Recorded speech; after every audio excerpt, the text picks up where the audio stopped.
இயக்குனர் பாலாவோட இயக்கத்துல அருண் விஜய் நடிப்புல வி ஹவுஸ் புரொடக்ஷன்ஸ் சுரேஷ் காமாட்சியோட தயாரிப்புல வெளிவந்திருக்கிறது வணங்கான் திரைப்படம். இந்த திரைப்படம் நேற்று வெளியாகி உலகமெங்கும் வெற்றிநடை போட்டு வருகிறது. தியேட்டர்ல போய் கண்டிப்பா இந்த படத்தை பாருங்க.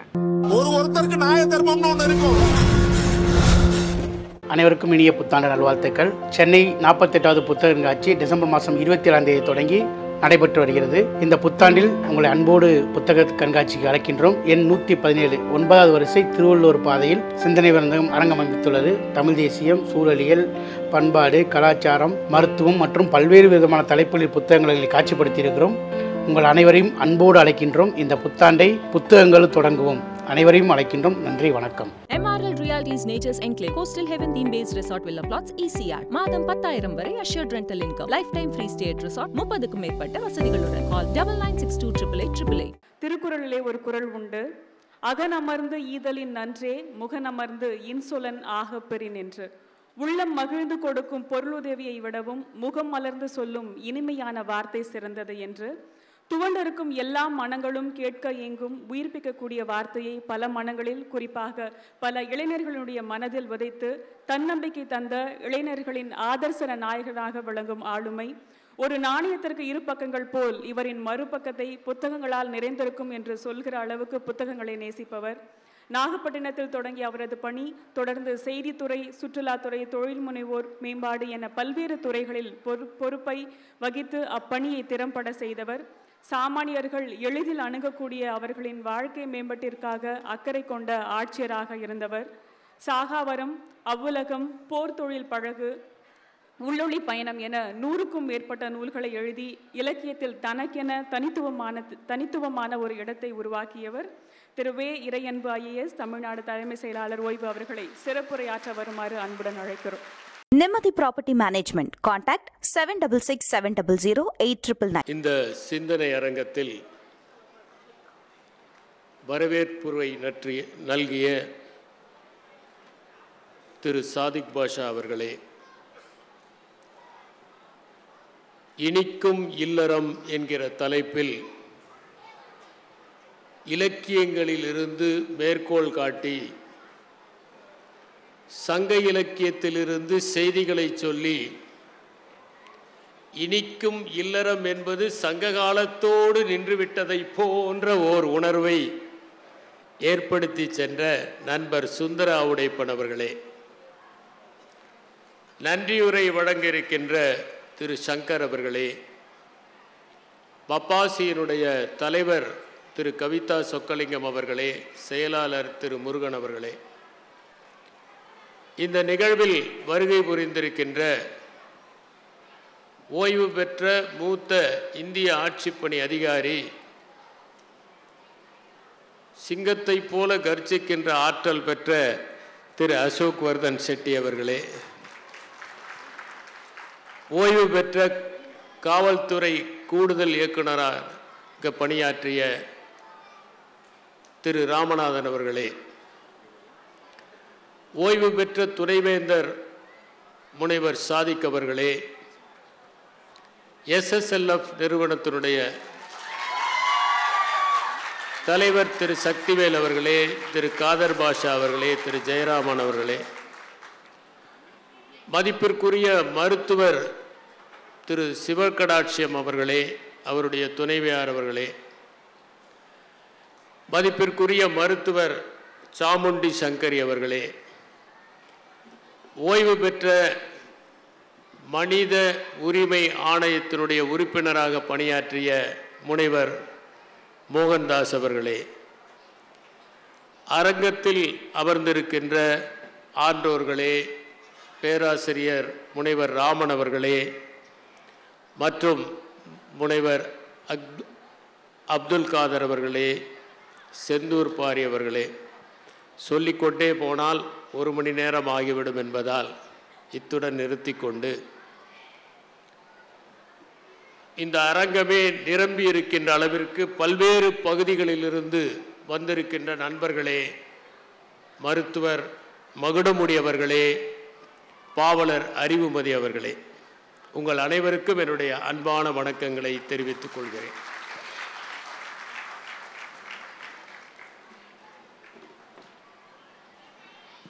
இல்ல உபயோக கண்காட்சியைப் போல நீங்கள் வந்திருப்பது ஒரு உள்ள உபயோக கண்காட்சி. மனத்தொய்வு ஏற்படுகிற போது அந்த தொய்வை சரி செய்து சலவை செய்வதை போன்ற புத்தகங்கள் இங்கே இருக்கின்றன. நீங்கள் அயர்ச்சி அடைகிற போது உங்கள் மனத்தை குலுக்கி செம்மைப்படுத்துகின்ற புத்தகங்கள் இங்கே இருக்கின்றன. நீங்கள் மன வெம்மையிலே துடிக்கின்ற போது உங்கள் இதயத்தை ஒரு குளிரூட்டுகின்ற புத்தகங்கள் இங்கே இருக்கின்றன. நீங்கள் கிழக்கையும் மேற்கையும் படிக்கின்ற போது அவற்றை அரைத்து செம்மையாக கொடுக்கின்ற புத்தகங்கள் இங்கே இருக்கின்றன. உள்ளத்தில் அழுக்கு படிந்தால் அதை நீக்குகின்ற வேக்யூம் கிளீனரை போன்ற புத்தகங்கள் இங்கே இருக்கின்றன. அழுக்கு படிந்த உள்ளங்களையும் துவைத்து வெண்மையாக்குகின்ற புத்தகங்கள் இங்கே இருக்கின்றன. அதனால் தான் சொன்னேன், இது இல்ல உபயோக கண்காட்சியைப் போல உள்ள உபயோக கண்காட்சி.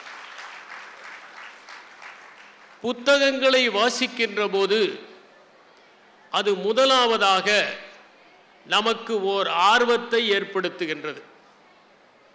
ஒரு புத்தகத்தை வாசித்தால் அது சங்கிலி தொடராக மற்ற புத்தகங்களை நமக்கு அறிமுகப்படுத்தி கொண்டே இருக்கின்றது. ஒரு சிறந்த புத்தகம் எண்ணற்ற புத்தகங்களை மேற்கோள் காட்டுகிற போது அந்த புத்தகங்களை எல்லாம் வாசிக்க வேண்டும் என்கிற எண்ணம் ஏற்பட்டு அதற்கு பிறகு அந்த புத்தகங்களை தேடி துடாவி படிக்கிற போது நாம் அறிவின் பூங்காவில் அடியெடுத்து வைக்கின்றோம்.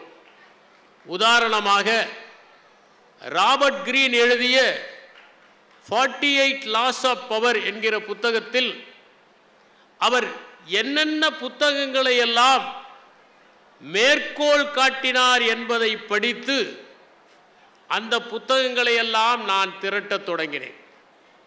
அந்த 48வது அதிகாரத்திற்கான சட்டங்கள் என்கின்ற அந்த புத்தகத்தில் ஒரு மேற்கோள் வரும். ஒருவன் சிறந்த மன்னனாக இருக்கிறான், அவனுக்கு ஒரு எதிரி. ஒரு நாள் அவன் எதிரியை அவன் எதிர்கொண்ட போது அவன் இவனை ஏளனப்படுத்துகிறான். உன்னுடைய பல்லிலிருந்து கூட துர்நாற்றம் வருகிறது, நீ போய் ஒரு மன்னனா என்று. அவன் வந்து தன்னுடைய மனைவியை அழைத்து கேட்கிறான், என்னுடைய பல்லில் இத்தனை நாட்களாக துர்நாற்றம் வருகிறது என்று ஏன் சொல்லவில்லை என்று அறைகிறான். அவள் சொல்லுகிறாள், எனக்கு என்ன தெரியும், ஆண்கள் வாய் என்றால் அப்படித்தான் துர்நாற்றம் அடிக்கும் போல் இருக்கிறது என்று நினைத்தேன் என்று. இது ஒரு சின்ன உருவக கதை. இதைப் போல நூற்றுக்கணக்கான கதைகளை அந்த புத்தகம் அறிமுகப்படுத்துகிற போது அவற்றையெல்லாம் தேடி படிக்க தூண்டுகிறது.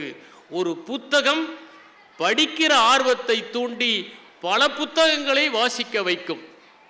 அது நம்முடைய மனத்தை அமைதிப்படுத்தும். ரவீந்திரநாத் தாகூர் தன்னுடைய குடும்பத்திலே தொடர் இழப்புகளெல்லாம் ஏற்பட்ட போது அந்த இழப்புகளிலிருந்து இளைப்பாறிக் கொள்வதற்காகத்தான் புத்தகங்களை படிக்க ஆரம்பித்தார், கவிதைகளை எழுத ஆரம்பித்தார். அவர் ஒரு மாபெரும் படைப்பாளியாக உருவானதற்கு காரணம் அவர் வாழ்க்கையில் அமைதியை தேடி புத்தகங்களை நாடியதுதான் என்பதை நாம் உணர முடிகிறது. ஒரு புத்தகம் பலவிதமான தொடர்புகளை ஏற்படுத்துகிறது. ஒருவன் படிப்பாளியாகவோ படைப்பாளியாகவோ இருந்தால் அவனுக்கு கிடைக்கிற நண்பர்கள் அதிகம். நான் என்னுடைய கல்லூரியிலே படிக்கிற போது யாரெல்லாம் படிப்பாளிகளாக இருந்தார்களோ படைப்பாளிகளாக இருந்தார்களோ அவர்களுக்கு எங்கள் கல்லூரியில் மட்டும் நண்பர்கள் இருக்கவில்லை, கோவையிலே இருந்த எல்லா கல்லூரிகளிலும் நண்பர்கள் இருந்தார்கள். சிதம்பரம் பூங்கா என்கின்ற ஒன்று இருக்கிறது. அந்த சிதம்பரம் பூங்காவில் மாதந்தோறும் ஒரு கவியரங்கம் நடக்கும். அந்த கவியரங்கத்தில் மாணவர்கள் எல்லாம் கலந்து கொண்டு கவிதை வாசிப்பார்கள். கல்லூரியை தாண்டிய நட்பை ஒரு படிப்பு அன்று கொடுத்தது. இன்று யாரெல்லாம் படித்துக் கொண்டிருக்கிறார்களோ அவர்கள் கண்டங்களை தாண்டி நட்பை ஏற்படுத்திக் கொள்கின்ற வசதிகள் இணையத்தின் மூலம் வந்துவிட்டது. ஒரு நல்ல புத்தகம் வெறும் அமைதியை மட்டும் கொடுப்பதில்லை, அது ஆறுதலையும் தருகிறது. நீங்கள் எப்போதெல்லாம் துக்கப்படுகிறீர்களோ அப்போது ஓர் இனிய புத்தகத்தை எடுத்து வாசித்து பாருங்கள். அது உங்களை அந்த இடத்திலிருந்து கடத்தி ஒரு நந்தவனத்திற்கோ கடற்கரைக்கோ மலைச்சாரலுக்கோ சில நேரங்களில் நாம் காணாத உலகத்திற்கோ அழைத்து சென்று நம்முடைய தலையை தடவி நம்மை வசதிப்படுத்துகிறது. ஒரு நல்ல புத்தகம் எப்போதுமே நமக்கு மகிழ்ச்சியை தருவதாகவும் இனிமையை தருவதாகவும் இருக்கிறது. ஒரு நல்ல புத்தகம் நமக்குள் ஒளிந்து கொண்டிருக்கும் கருணையை ஒளிர்ந்து வெளிவரச் செய்கிறது. தமிழகத்திலே ஒரு காலத்தில் மனிதனை மனிதன் இழுக்கின்ற ரிக்ஷா வண்டிகள் இருந்தன. 4-5 பேர் அமர்ந்தால் அவர்களை இழுக்கிறவர்கள் இருப்பார்கள். அந்த எளிய மக்கள் எலும்பு தெரிய தசைகளெல்லாம் உருக தன்னை வருத்தி கொண்டு தனக்கு கிடைக்கின்ற அந்த பணத்திற்காக 4 பேரை 2 பேரை 3 பேரை இழுத்து கொண்டு போகின்ற பரிதாபமான காட்சி 50-60 ஆண்டுகளுக்கு முன்னால் இருந்தது. அதை பற்றி எழுத்தாளர் ஜெயகாந்தன் எழுதியிருந்தார். அந்த மனிதனை மனிதன் இழுக்கிற ரிக்ஷா தமிழ்நாட்டில் முதலாக ஒழிக்கப்பட்டது. ஜெயகாந்தன் ஒரு முறை குறிப்பிட்டார், ஒரு படைப்பாளியினுடைய வெற்றி படைப்பு பாராட்டப்படுவதில் இல்லை, படைப்பு நிராகரிக்கப்படுவதில் இருக்கிறது. இன்றிருக்கிற இளைஞர்கள் அதை படித்தால் இந்த கதைக்கும் நமக்கும் தொடர்பே இல்லையே, இப்போது யார் இருக்கிறார்கள் என்றுதான் சொல்வார்கள். அந்த படைப்பை காலம் நிராகரிக்கின்ற அளவிற்கு மனிதர்கள் நடந்து கொண்டால் அதுதான் அந்த படைப்பிற்கு கிடைக்கின்ற வெற்றி. தோட்டியின் மகன் என்கின்ற ஒரு புத்தகம் தகழி சிவசங்கரன் பிள்ளை எழுதியது. சுந்தரம் ராமசாமி அதை மொழிபெயர்த்திருப்பார். அதை நீங்கள் படித்தால் 2 நாட்களுக்கு உங்களுக்கு உணவு உள்ளே செல்லாது. ஒரு எளிய மனிதன், ஒரு தோட்டி தன் மகன் படித்து படித்து வாழ்க்கையிலே முன்னேற வேண்டும் என்று ஆசைப்படுகிறான். ஆனால் அவனுடைய மகன் படிக்க முடியவில்லை. அந்த நேரத்தில் பெரியம்மை வந்து அந்த ஊரே சுருண்டு விடுகிறது. தந்தை இறந்து விடுகிறான், மகன் அதே வேலைக்கு செல்கிறான். இந்த சோகத்தை தகழி சிவசங்கரன் பிள்ளை சொல்லி இருக்கிற விதத்தை பார்த்து படித்தால் நான் சொல்லுகிறேன், நீங்கள் எங்கே ஒரு தூய்மை பணியாளரை பார்த்தாலும் ஒரு நிமிடம் நின்று அவர்களுக்கு வணக்கம் செலுத்துவீர்கள். அதனுடைய அடிப்படையில் தான் மேரி என்கிற பெண்மணி, அவள் ஒரு தூய்மை பணியாளராக பணியாற்றி கொண்டிருக்கின்றார்.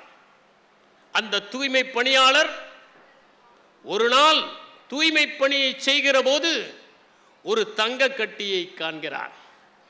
அந்த தங்க கட்டியை தூய்மை பணியாளர், வறுமையிலே வாடுபவர், தான் கையகப்படுத்த வேண்டும் என்று நினைக்கவில்லை, உரியவரிடம் கொண்டு போய் சேர்க்கிறார். ஏனென்றால் அந்த தங்கத்தை விட மேன்மையான தங்கமாக அந்த மேரி இருந்ததா. இதை பதிவு செய்கிற போதுதான் அந்த படைப்பு அனைவரிடமும் கருணையை ஏற்படுத்துகிற படைப்பாக மாறும். அதுதான் படைப்பினுடைய சக்தி. புத்தகங்கள் நம்மை காட்சிப்படுத்த தூண்டுகின்றன. நீங்கள் ஓர் அருவியை பற்றி படித்தால் உடனடியாக இந்த அருவியை நீங்கள் கற்பனை செய்கிறீர்கள். ஓர் அழகிய இளைஞன் என்றால் அந்த இளைஞனை கற்பனை செய்கிறீர்கள். ஒரு அடர்ந்த காடு என்று படித்தால் அந்த காட்டை கற்பனை செய்கிறீர்கள். இப்படி காட்சிப்படுத்துகிற திறமையை அந்த புத்தகம் கற்றுக் கொடுக்கிறது. அதன் மூலம் படிப்படியாக அந்த கற்பனைகள் வளர்ந்து நீங்களே ஒன்றை எழுதுவதற்கு உங்களுக்கு உந்து சக்தி கிடைக்கிறது. இது புத்தகத்தினுடைய நன்மை. எப்போதுமே நாம் ஒன்றை நினைத்து கொண்டிருப்போம், அதுதான் சரி என்று கருதுவோம்.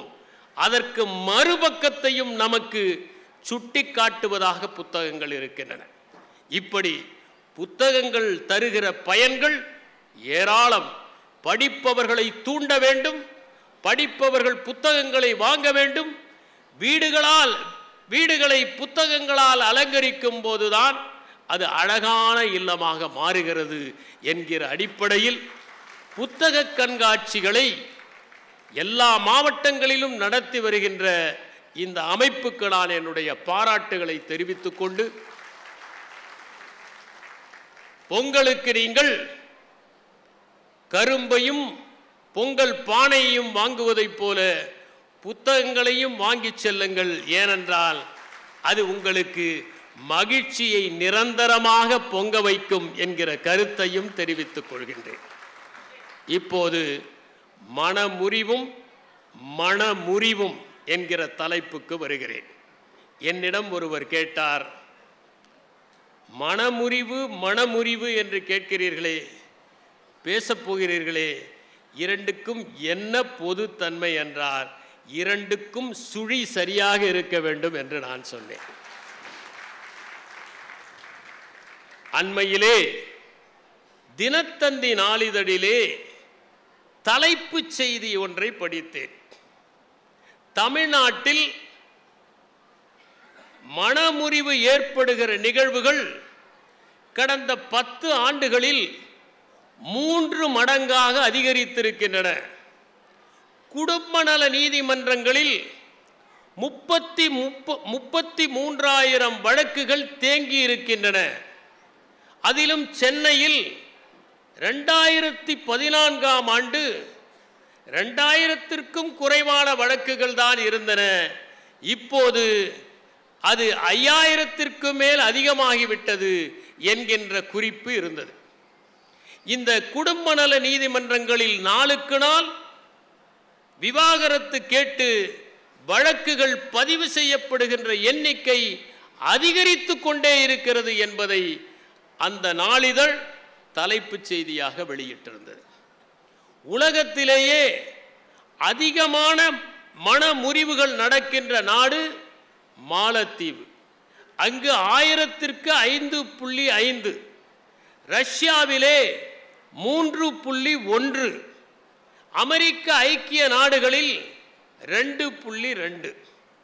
இதிலே குறைவான விவாகரத்துகள் நடக்கிற நாடுகள் ஜப்பான் 1, தென்கொரியா 1. ஏனென்றால் இந்த நாடுகளில் குடும்பம் என்கின்ற அமைப்பு உறுதியாக இருக்கின்ற காரணத்தால் இங்கு மனமுறிவுகள் குறைவாக நடக்கின்றன. இதை காட்டிலும் உலகத்திலேயே குறைவாக விவாகரத்து நடக்கின்ற நாடு என்று பார்த்தால் அது வியட்நாம். அங்கே 10,000ற்கு 2 தான் நடக்கின்றது. லத்தீன் அமெரிக்க நாடுகளில் 10,000ற்கு 7லிருந்து 15 தான் நடக்கின்றன. இங்கெல்லாம் குடும்பம் என்கின்ற அமைப்பும் அந்த குடும்பத்தில் கணவன் மனைவி ஆகிய இருவரும் ஒன்றாக இருக்க வேண்டும் என்கின்ற அந்த நிர்பந்தமும் உறுதியாக இருக்கின்ற காரணத்தால் மற்ற நாடுகளில் 1000ற்கு 5.5 என்று இருக்கிற போது இங்கே 10,000ற்கே குறைவாகத்தான் விவாகரத்துகள் நடக்கின்றன. இந்தியாவை பொறுத்தவரை அதிகமான விவாகரத்து நடக்கின்ற மாநிலம் மகாராஷ்டிரா, அடுத்ததாக கர்நாடகா, அடுத்ததாக உத்தரப்பிரதேசம், அடுத்ததாக மேற்கு வங்காளம், அடுத்ததாக டெல்லி, 6வது இடத்தில் தமிழ்நாடு. தமிழ்நாடு இந்த 6வது இடத்திலிருந்து முதலிடத்திற்கு போய்விடக்கூடாது என்பதற்காகத்தான் இன்று இந்த தலைப்பு. திரு ஆவுடைப்பன் அவர்கள் ஒரு தகவலை சொன்னார். திருமணமாகி 2-3 ஆண்டுகள் கழித்து ஆகிற விவாகரத்துகள் குறைவாக இருக்கின்றன என்று அவர் குறிப்பிட்டார். இதெல்லாம் 30 ஆண்டுகளுக்கு முன்பாக. இப்போது விவரத்தை பார்த்தால் 18 25 வயது வரை ஆகிற விவாகரத்துகள் வெறும் 35%.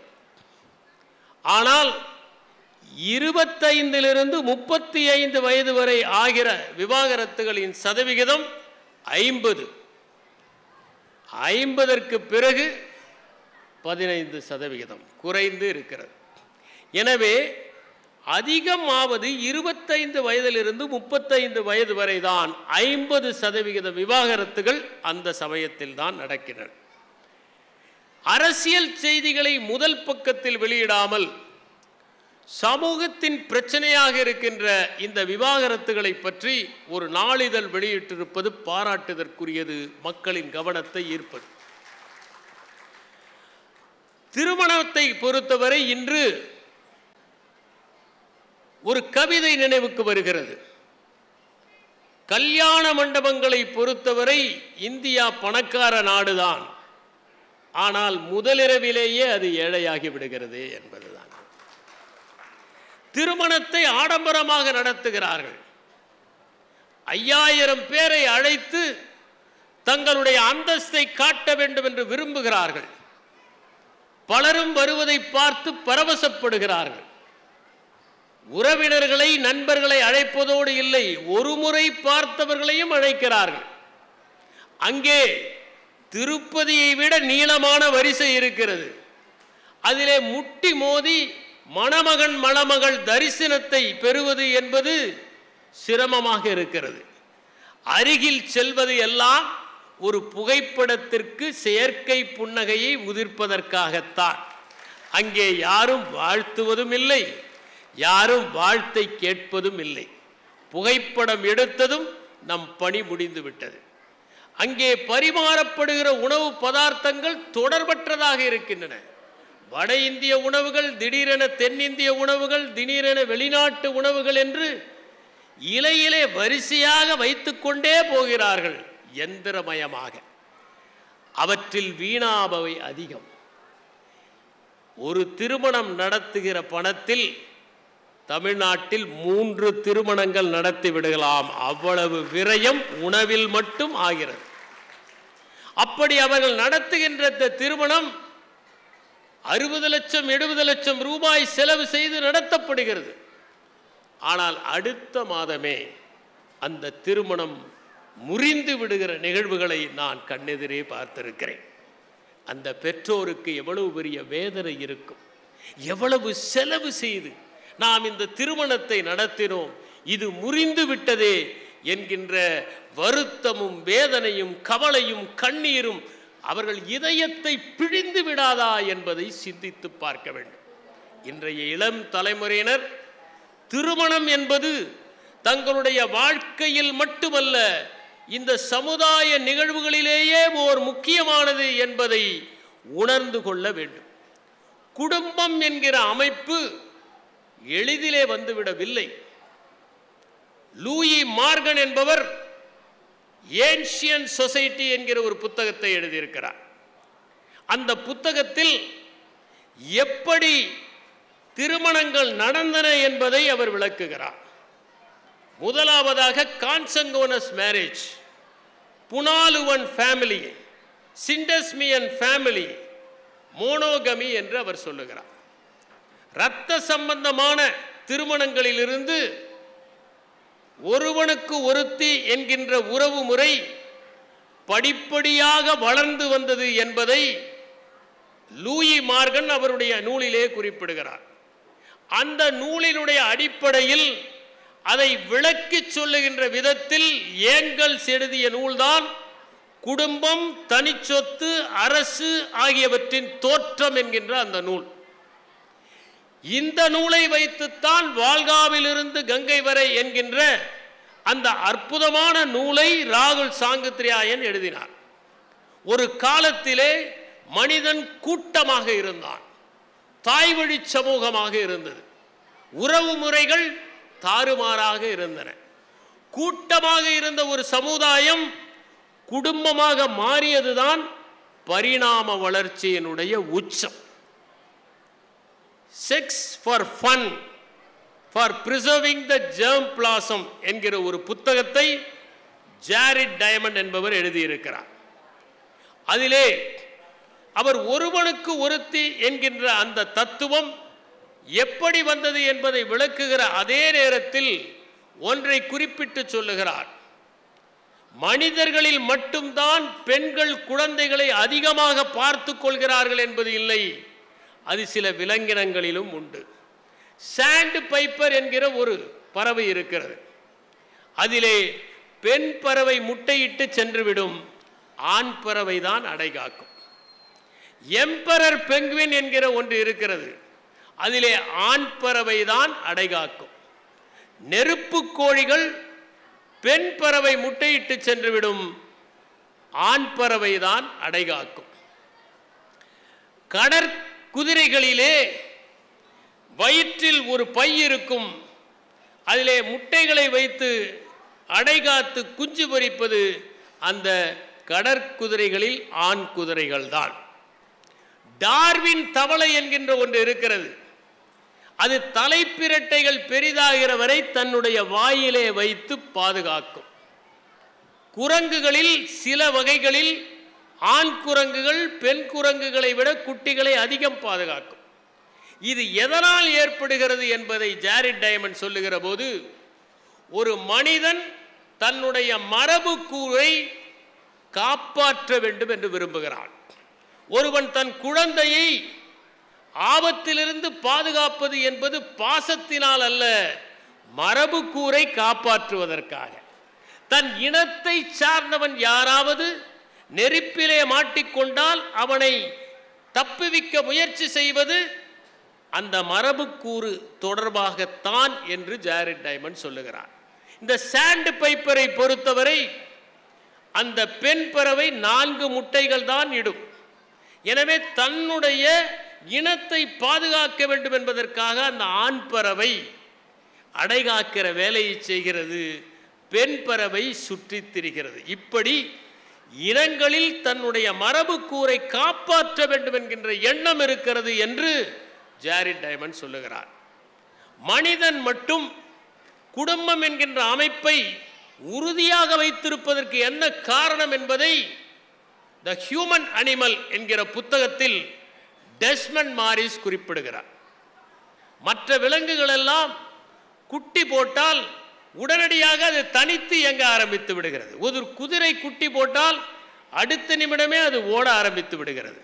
ஒரு ஆடு குட்டி போட்டால் அது சில மணி நேரங்களிலேயே நகர ஆரம்பித்து விடுகிறது. சிங்கம், புலி போன்ற மாமிச பட்சணிகளில் மட்டும்தான் குட்டி போட்டால் அவை கண்களை முழுவதுமாக விழிப்பது இல்லை. காரணம், முழுவதுமாக வளர்ச்சி அடைகிற அளவிற்கு அந்த தாய் விலங்கு வயிற்றிலேயே வைத்திருந்தால் அந்த பாரம் தாங்காது என்பதால் சற்று முன்னமேயே அது அதை ஈன்று விடுகிறது. அதற்கு பிறகு அவை 3-4 நாட்கள் கழித்து கண்களை விழிக்கின்றன. மற்றவற்றிலெல்லாம் குட்டிகளை போட்டால் உடனடியாக ஓடி விடுகின்றன, துள்ளி குதிக்கின்றன. ஆனால் மனிதனில் அது சாத்தியமில்லை. மனிதன் பார்த்து கொள்ள வேண்டும்.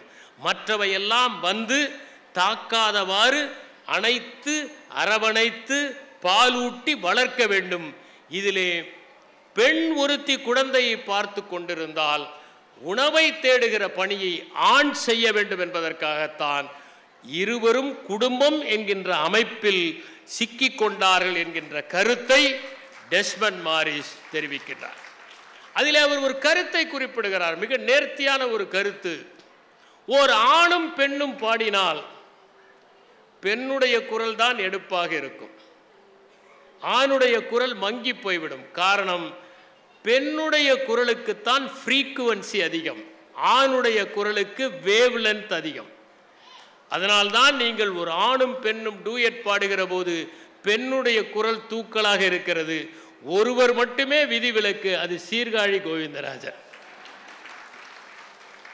அதற்கு காரணம், அந்த குழந்தை தப்பித்தவறி எங்காவது போனால் அந்த பெண் கூப்பிடுவதற்கும் அந்த குழந்தை கேட்டு உடனடியாக ஓடி வருவதற்கும் தான் அதிக ஃப்ரீக்குவன்சி அந்த பெண்ணுக்கு கிடைத்திருக்கிறது என்று குறிப்பிடுகிறார். ஏன் பெண்ணுக்கு நீல கூந்தல்?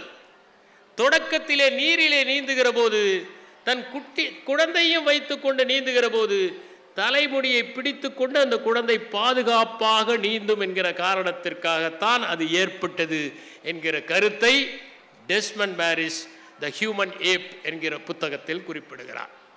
எனவே குடும்பம் என்கிற அமைப்பில் ஒரு குழந்தையை வளர்ப்பது என்பது மிகவும் சிரமம். சாத்தரிடம் கேட்டார்கள், நீங்கள் ஏன் திருமணம் செய்து கொள்ளவில்லை? நோபல் பரிசு கிடைத்தது, வேண்டாம் என்று சொன்ன மாபெரும் அறிஞர் அவர் சொன்னார், குழந்தைகளை வளர்ப்பது மிகவும் சிரமம், என்னால் அது இயலாது என்று நினைத்தேன், அதனால் திருமணம் செய்து கொள்ளவில்லை. குழந்தைகளை வளர்ப்பது நோபல் பரிசு பெறுவதை விட சிரமமானது என்பதை உணர வேண்டும். எனவே குழந்தைகளை வளர்ப்பது, அவர்களை திருமணம் செய்து வைப்பது, அவர்களுக்கு படிப்பை கொடுப்பது எல்லாம் மிகவும் சிரமம் என்கின்ற காரணத்தால் அந்த குடும்பம் என்கிற அமைப்பு தேவைப்படுகிறது.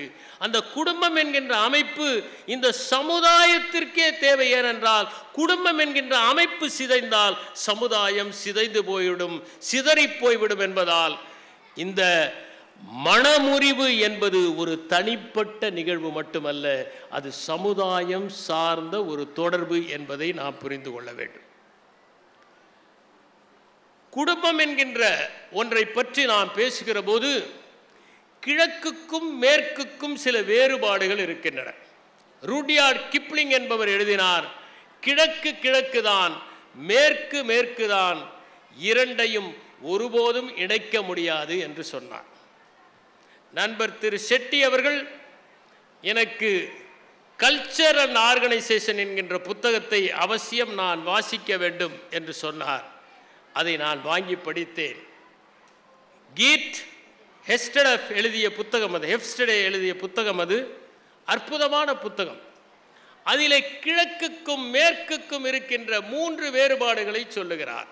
ஒன்று பவர் டிஸ்டன்ஸ் இண்டெக்ஸ், இரண்டாவது கலெக்டிவிசம் வெர்சஸ் இண்டிவிஜுவலிசம், மூன்றாவதாக அன்சர்டன்டி அவாய்டன்ஸ் இண்டெக்ஸ்.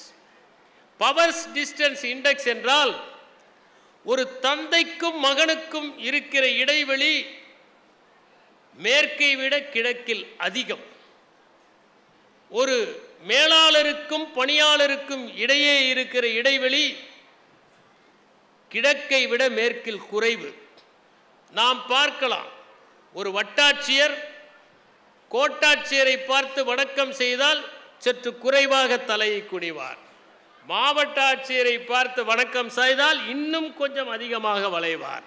தலைமைச் செயலாளரை பார்த்து வணங்கினால் இன்னும் அதிகமாக ஏனென்றால் இதுதான் பவர் டிஸ்டன்ஸ் இண்டெக்ஸ். என்னுடைய நண்பர் ஒருவர் ஒரு அரசு பணியாற்றி கொண்டிருந்த போது அவரிடம் மேற்கிலே எப்படியெல்லாம் பணியாற்றுகிறார்கள் என்பதை பற்றி அவருடைய மேலாளர் பிரசங்கம் சொன்னார். அவருடைய பெயர் ஜான். இவர் பிரசங்கம் நடத்தி கொண்டிருக்கிற போது என்னுடைய நண்பர் மிஸ்டர் ஜான், நான் ஒன்று சொல்லலாமா என்றவுடன் அவர் கோபப்பட்டார். என்னுடைய பெயரை சொல்லுகிறீர்களா என்றார். அதற்கு இவர் சொன்னார், மேற்கிலே இது சாத்தியம், இங்கே சாத்தியமில்லை என்பதற்காகத்தான் இதை சொல்லி காட்டுகிறேன். நம் ஊரிலே அந்த இடைவெளி அதிகம். அதுதான் மேற்கிலும் கிழக்கிலும் இருக்கிற அந்த பண்பாட்டு வித்தியாசம். இரண்டாவதாக, ஒரு சின்ன நிகழ்வை கூட குடும்பத்திலே கலந்து ஆலோசித்து எல்லோரும் சிந்தித்து முடிவெடுப்பார்கள். ஒரு கார் வாங்குவது மட்டுமல்ல, ஒரு சாதாரணமான ஒன்றை வாங்குவதற்கு கூட, ஒரு திரைச்சீலையை வாங்குவதற்கு கூட இந்த விலை நமக்கு கட்டுப்படியாகுமா என்று கேட்டு வாங்குவார்கள். இது நம்முடைய பண்பாடு. ஆனால் அங்கே தனிப்பட்ட முடிவுகளை எடுப்பார்கள். இது மேற்கு. மூன்றாவதாக அன்சர்டன்டி அவாய்டன்ஸ் இண்டெக்ஸ். 8 மணிக்கு ரயில் வந்துவிடும் என்றால் 8 மணிக்கு வந்துவிடும். ஆனால் இங்கே 8 மணிக்கு வந்துவிடுமா என்பது சந்தேகம். இதை அவர் சொல்லுகிறார். இந்த இரண்டுக்கும் இருக்கிற வித்தியாசம் நம்முடைய பண்பாட்டின் எல்லா கூறுகளிலும் வெளிவருகிறது. உதாரணமாக, நம்முடைய குழந்தை படிக்க வேண்டும், பெரிய அறிஞராக வர வேண்டும், நல்ல பதவியிலே வர வேண்டும் என்பதெல்லாம் நம்முடைய கிழக்கிலே இருக்கக்கூடிய பண்பாடு. அதற்காக பெற்றோர் நிறைய பிரயத்தனம் எடுத்துக்கொள்வார்கள். ஏதாவது ஒரு வகையில் அவன் படித்து விட வேண்டும் என்று நினைப்பார்கள். இங்கே கூட பல பெற்றோர் வந்திருக்கிறார்கள். அவர்களுக்கெல்லாம் ஒரு வாய்ப்பு கொடுத்தால், உங்களுடைய பையன் நீட் தேர்வு எழுதுவதற்கு பதிலாக நீங்களே எழுதலாம் என்று ஒரு வாய்ப்பு கொடுத்தால் இதிலே நிறைய பேர் தயாராக இருப்பார்கள்.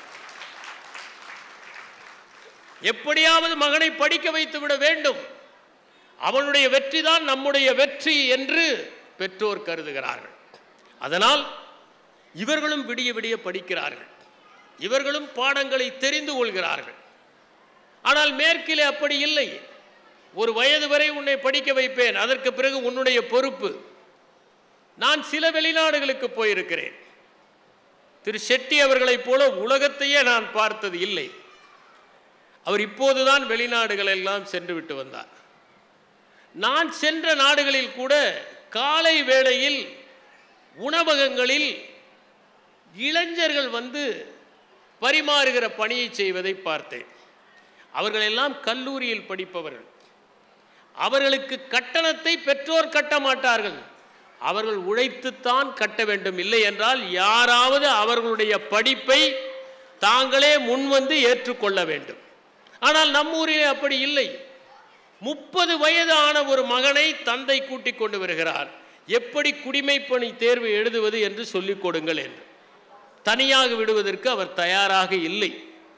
எனவே நம்முடைய ஊரை பொறுத்தவரை இங்கு குடும்பம் என்கின்ற அமைப்பில் பெற்றோரின் வெற்றி என்பது பிள்ளைகளின் வெற்றியை பொறுத்து அமைகிறது.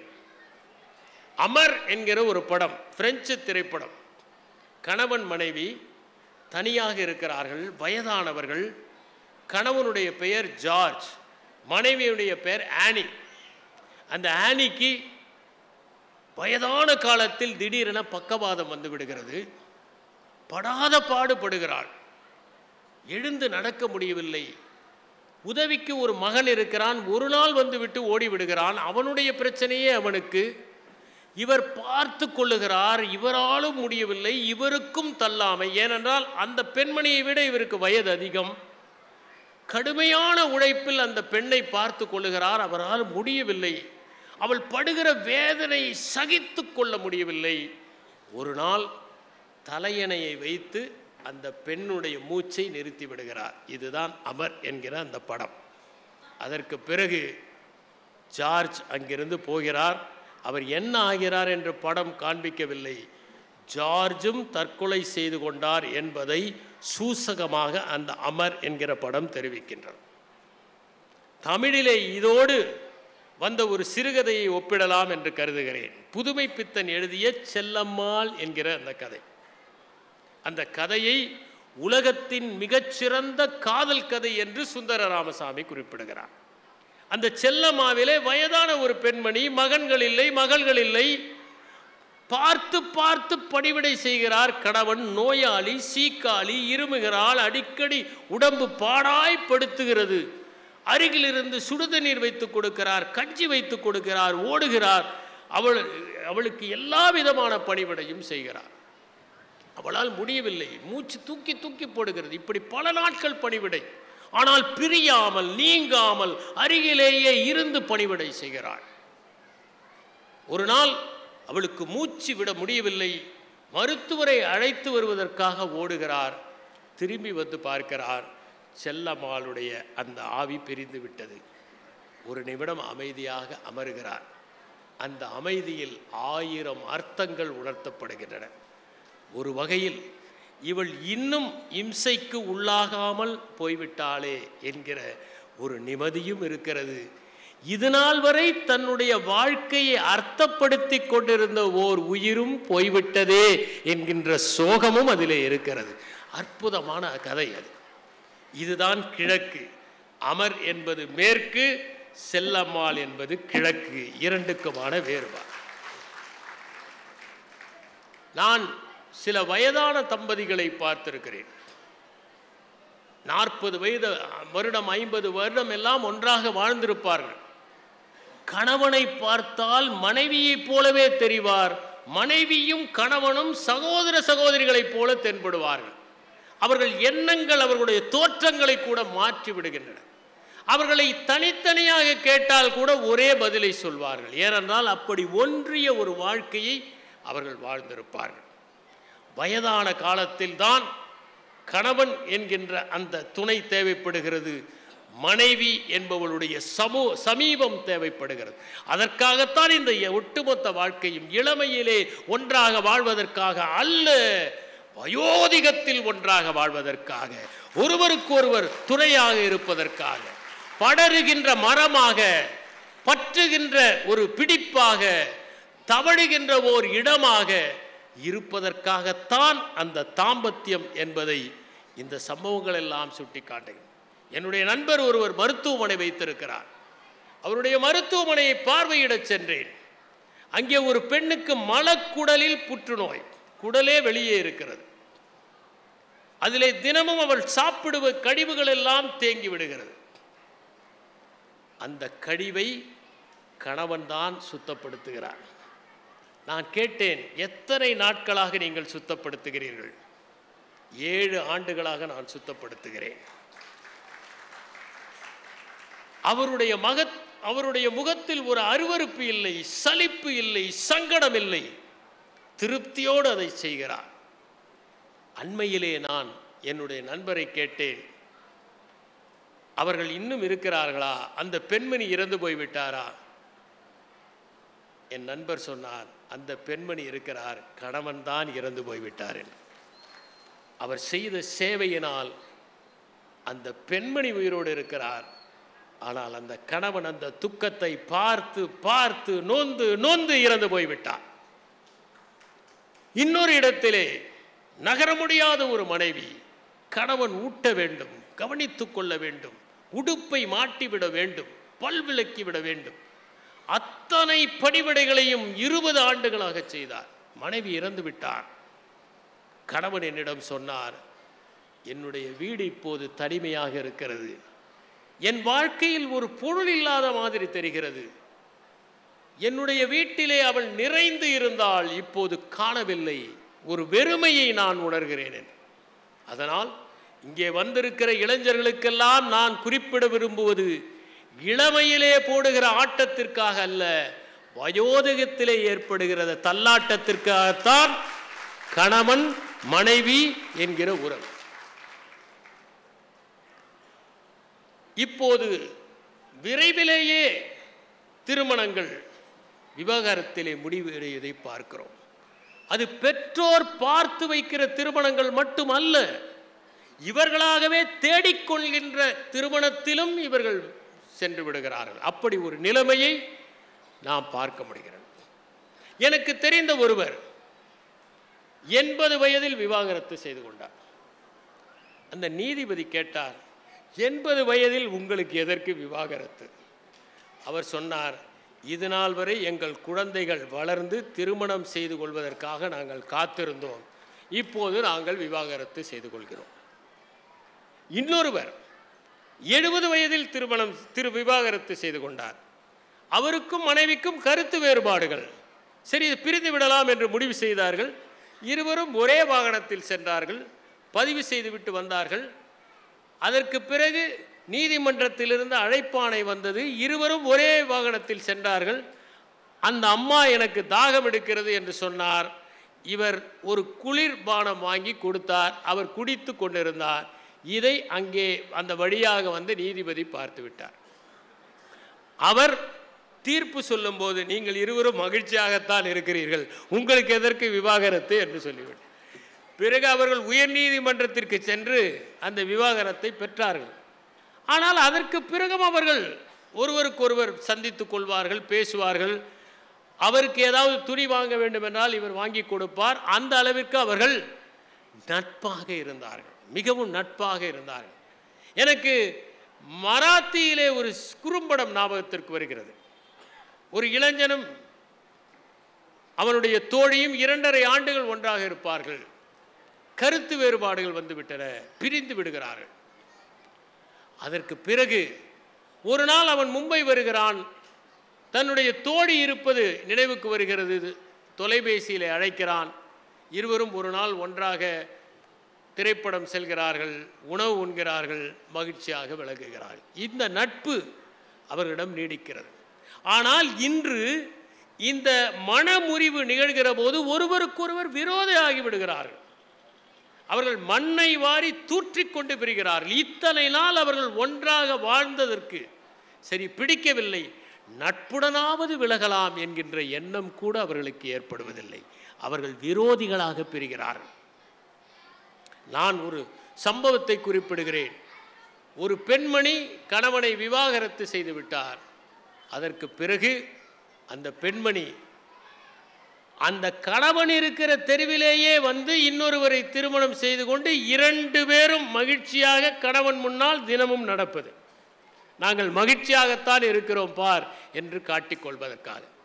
சாமுவேல் பெக்கட் என்பவர் வெயிட்டிங் ஃபார் காடட் என்கிற ஒரு புத்தகத்தை எழுதினார். இதில் காடட் என்பது யார் என்றே தெரியாது, ஆனால் எல்லோரும் காத்திருப்பார்கள். சில நேரங்களில் யாருக்காக காத்திருக்கிறோம் என்பது தெரியாமலேயே நாம் காத்திருக்கிறோம் அல்லவா? அதை போல அந்த சாமுவேல் பெக்கட்டுக்கும் அவருடைய மனைவி சூசனுக்கும் எந்த விதமான தொடர்பும் இல்லை. பொருத்தமே இல்லாத உறவு அது. ஒரு நாள் தொலைபேசி வருகிறது. அப்போது கைபேசி இல்லாத காலம். சூசன் தொலைபேசி எடுக்கிறார். சொல்லுங்கள் என்கிறார். செய்தியை கேட்டுவிட்டு முகத்தை சுளித்து கொண்டே அவள் தொலைபேசியை வைக்கிறாள். பெக்கட் கேட்கிறார், என்ன செய்தி? என்ன செய்தி? உங்களுக்கு நோபல் பரிசு கிடைத்திருக்கிறதா? இதை இவ்வளவு சோகமாக மனைவி சாமுவேல் பெக்கட்டிடம் சொல்லினார் என்பதை நாம் படிக்க முடிகிறது. நாம் நம்முடைய இலக்கியங்களை பார்க்கலாம். சுந்தர ஆவுடையப்பன் அவர்கள் சொன்னதைப் போல சங்க காலத்திலே யாயும் ஞாயும் யாராகியரோ என்று எழுதினார்கள். அதையே மீரா தன்னுடைய கனவுகள் ப்ளஸ் கற்பனைகள் = காகிதங்கள் என்பதில் நீயும் நானும் ஒரே ஊர் வாசுதேவ நல்லூர் என்று எழுதியிருப்பார். இதனால் நாம் இருவரும் செம்புலப்பெயல் நீர் போல அன்புடை நெஞ்சம் தாம் கலந்தனவே என்று.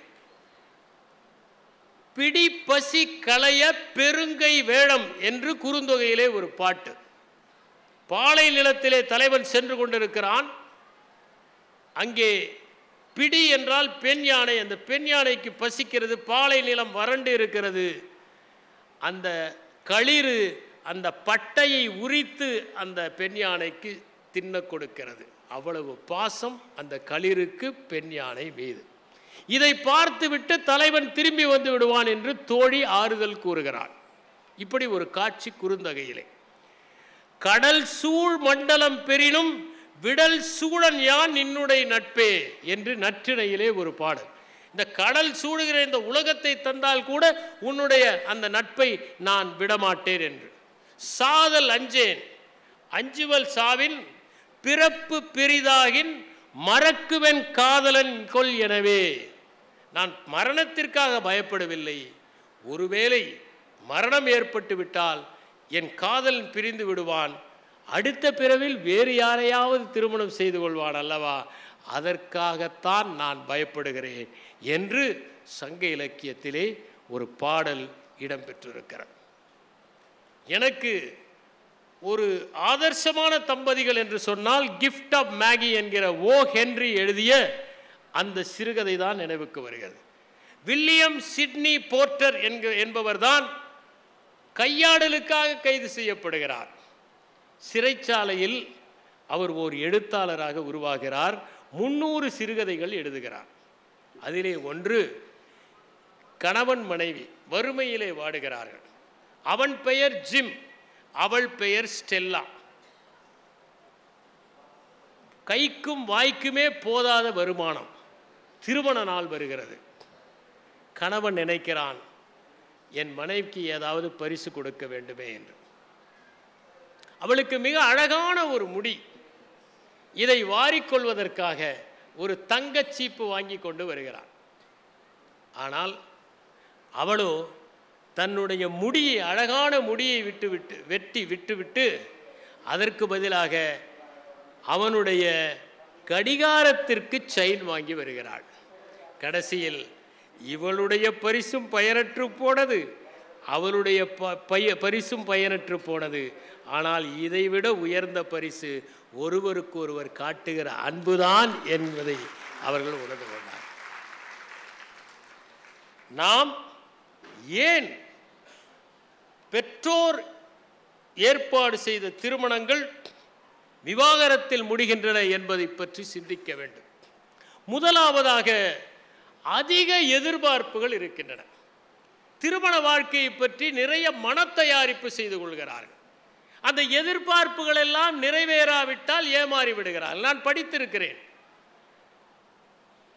கணவனை தேடுகின்ற ஒரு கடை பல அடுக்கு மாடி கொண்டது. நீங்கள் முதல் மாடியில் திருப்தி அடையவில்லை என்றால் இரண்டாவது மாடிக்கு போகலாம், பிறகு மூன்றாவது மாடி. அவள் தரைதளத்திற்கு செல்லுகிறாள். அழகான கணவன் கிடைப்பான். அதை பார்த்தாள். சரி, இதைவிட நன்றாக இருந்தால் என்று முதல் மாடிக்கு போகிறாள். அழகும் அறிவும் உள்ள கணவன் கிடைப்பான். இதைவிட நன்றாக இருந்தால் என்ன? அறிவும் அழகும் பண வசதியும் கொண்டவன். ஆகா, இதைவிட நன்றாக இருந்தால் என்று நாலாவது மாடி. அறிவும் அழகும் பண வசதியும் குணமும் கொண்ட கணவன். ஆகா என்று அடுத்த மாடிக்கு போகிறாள். உங்கள் தேவையை எங்களால் பூர்த்தி செய்ய முடியாது, இந்த வழியாக இறங்கி போய் விடுங்கள் என்று ஒரு பலகை மாட்டப்பட்டிருக்கிறது என்று. திருமணத்தை பற்றிய நிறைய தயாரிப்புகள் இல்லாத இருந்ததனால்தான் அந்த காலத்து திருமணங்கள் வெற்றி பெற்றன. நாம சில தயாரிப்புகளை செய்து கொண்டால் அந்த மன தயாரிப்புகளுக்கு ஏற்ற வாழ்க்கை அமையாவிட்டால் ஏமாற்றம் ஏற்பட்டு விடும். தன்முனைப்பின் காரணமாக திருமணங்கள் முறிந்து போவதை பார்க்கலாம். மூவா கள்ளோ காவியமோ என்கிற ஒரு நாவலை எழுதியிருக்கிறார். ஒவ்வொரு பாத்திரமும் தன்னுடைய பங்கை பேசுவதைப் போல. அதிலே மங்கை என்கிற ஒரு பெண், அவள் தாயை இழந்து விடுகிறாள். அத்தை வளர்க்கிறாள், கொடுமைக்கார அத்தை. அவள் கெடுபிடிகளை அவளால் தாங்க முடியவில்லை. தொடர்வண்டி நிலையத்தில் ஒரு குடும்பத்தை சந்திக்கிறாள். அவர்களுடைய அன்பு ஈர்த்து விடுகிறது. அவர்களோடே பயணப்படுகிறாள். அவர்கள் வீட்டுக்கு செல்கிறாள். வேலை பெண்ணாக செல்கிறாள். அந்த வீட்டிலே ஒரு பெரியவர் இருக்கிறார். அவர் அவளை படிக்க சொல்லுகிறார், எழுத சொல்லுகிறார், கற்றுத்தருகிறார். அவள் படிக்க ஆரம்பிக்கிறாள். புத்தகங்களை எல்லாம் வாசிக்க ஆரம்பிக்கிறாள். பிறகு அங்கிருந்து சகோதரி வீட்டுக்கு சென்று விடுகிறாள். அந்த வீட்டிலே ஒரு இளைஞன் இருக்கிறான். அவன்தான் அருளப்பன். அருளப்பனுக்கும் மங்கைக்கும் நேசம் என்பதை அந்த பெரியவர் புரிந்து கொண்டு அவளை வரவழைத்து திருமணம் செய்து வைக்கிறார். இனிமையாக போய்கொண்டிருக்கிறது திருமண வாழ்க்கை. ஒரு நாள் நண்பனோடு இரவு உணவுக்கு வீட்டுக்கு அழைத்து வருகிறான். அவள் ஈசி சேரில் சாய்ந்து கொண்டிருக்கிறாள். அயற்சியின் காரணமாக கண்களை மூடி. கணவன் மங்கை என்கிறான். சாப்பாடு எடுத்து வைத்திருக்கிறேன், போட்டு சாப்பிடுங்கள் என்கிறாள். அவ்வளவுதான். அவள் கணவன் நண்பனோடு வந்ததை பார்க்கவில்லை. அயற்சியின் காரணமாக சொல்லிவிடுகிறார். அந்த ஒற்றை வார்த்தையின் காரணமாக அவர்கள் பிரிந்து விடுகிறார்கள். மங்கை அங்கிருந்து மும்பை செல்கிறாள். ஒரு கடையிலே மேற்பார்வையாளராக இருக்கிறாள்.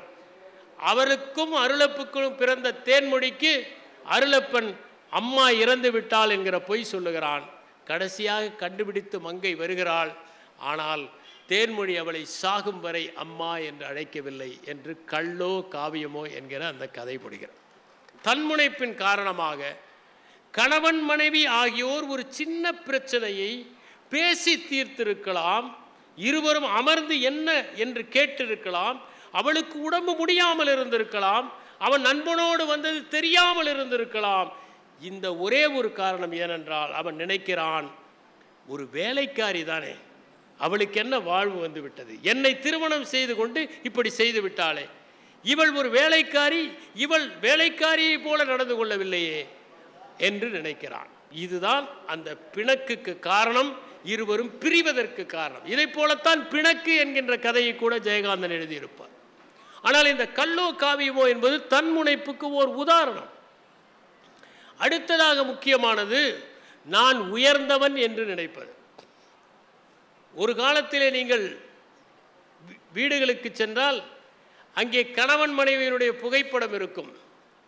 கணவன் அமர்ந்திருப்பார், மனைவி நின்று கொண்டிருப்பார். இப்போது மாற்றம் ஏற்பட்டிருக்கிறது. கணவன் நின்று கொண்டிருக்கிறார், மனைவி அமர்ந்து கொண்டிருக்கிறார். யாராவது ஒருவர் அமர வேண்டியது தானே. ஆனால் மாற்றம் நிகழ்ந்து கொண்டிருக்கிறது. நான் உயர்ந்தவன் என்கிற எண்ணம் யாருக்கு வந்தாலும் அந்த திருமண வாழ்க்கை என்பது பாதிக்கப்படும். ஒரு காலத்திலே கூட்டு குடும்பங்களாக இருந்தன. அந்த கூட்டு குடும்பங்கள் தனி குடும்பங்களாக ஆன பிறகு அதிக சுதந்திரமும் அதிகமாக தனக்கான இடம் கிடைக்கிற அந்த உரிமையும் இருக்கின்ற காரணத்தினால் திருமண வாழ்க்கையில் அதை சிறிது குறைந்தாலும் பிரிகிற நிலைமையை நாம் பார்க்க முடிகிறது. அதை போலத்தான் கையகப்படுத்துகிற ஒரு நிலைமை, பொசசிவ்னஸ் என்பது, இது யாருக்கு இருந்தாலும் அது பிரிவிலே கொண்டு போய் விட்டுவிடும்.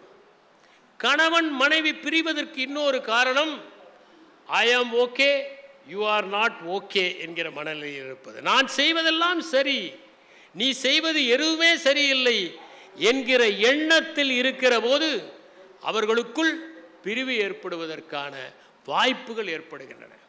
இன்னொரு பக்கம் நாம் நன்றாக கவனித்து பார்த்தால் இன்று இருப்பவர்கள் மேற்கை போல அதிக பரப்பு வெளியை நாடுகிறார்கள். தன்னுடைய இடத்தில் அடுத்தவர்கள் பிரவேசிக்க கூடாது என்கிற எண்ணம் அவர்களுக்கு உறுதியாக இருக்கிறது.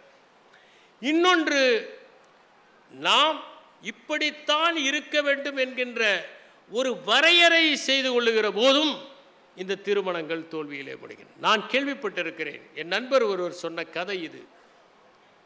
அவருடைய நண்பர் ஒருவர்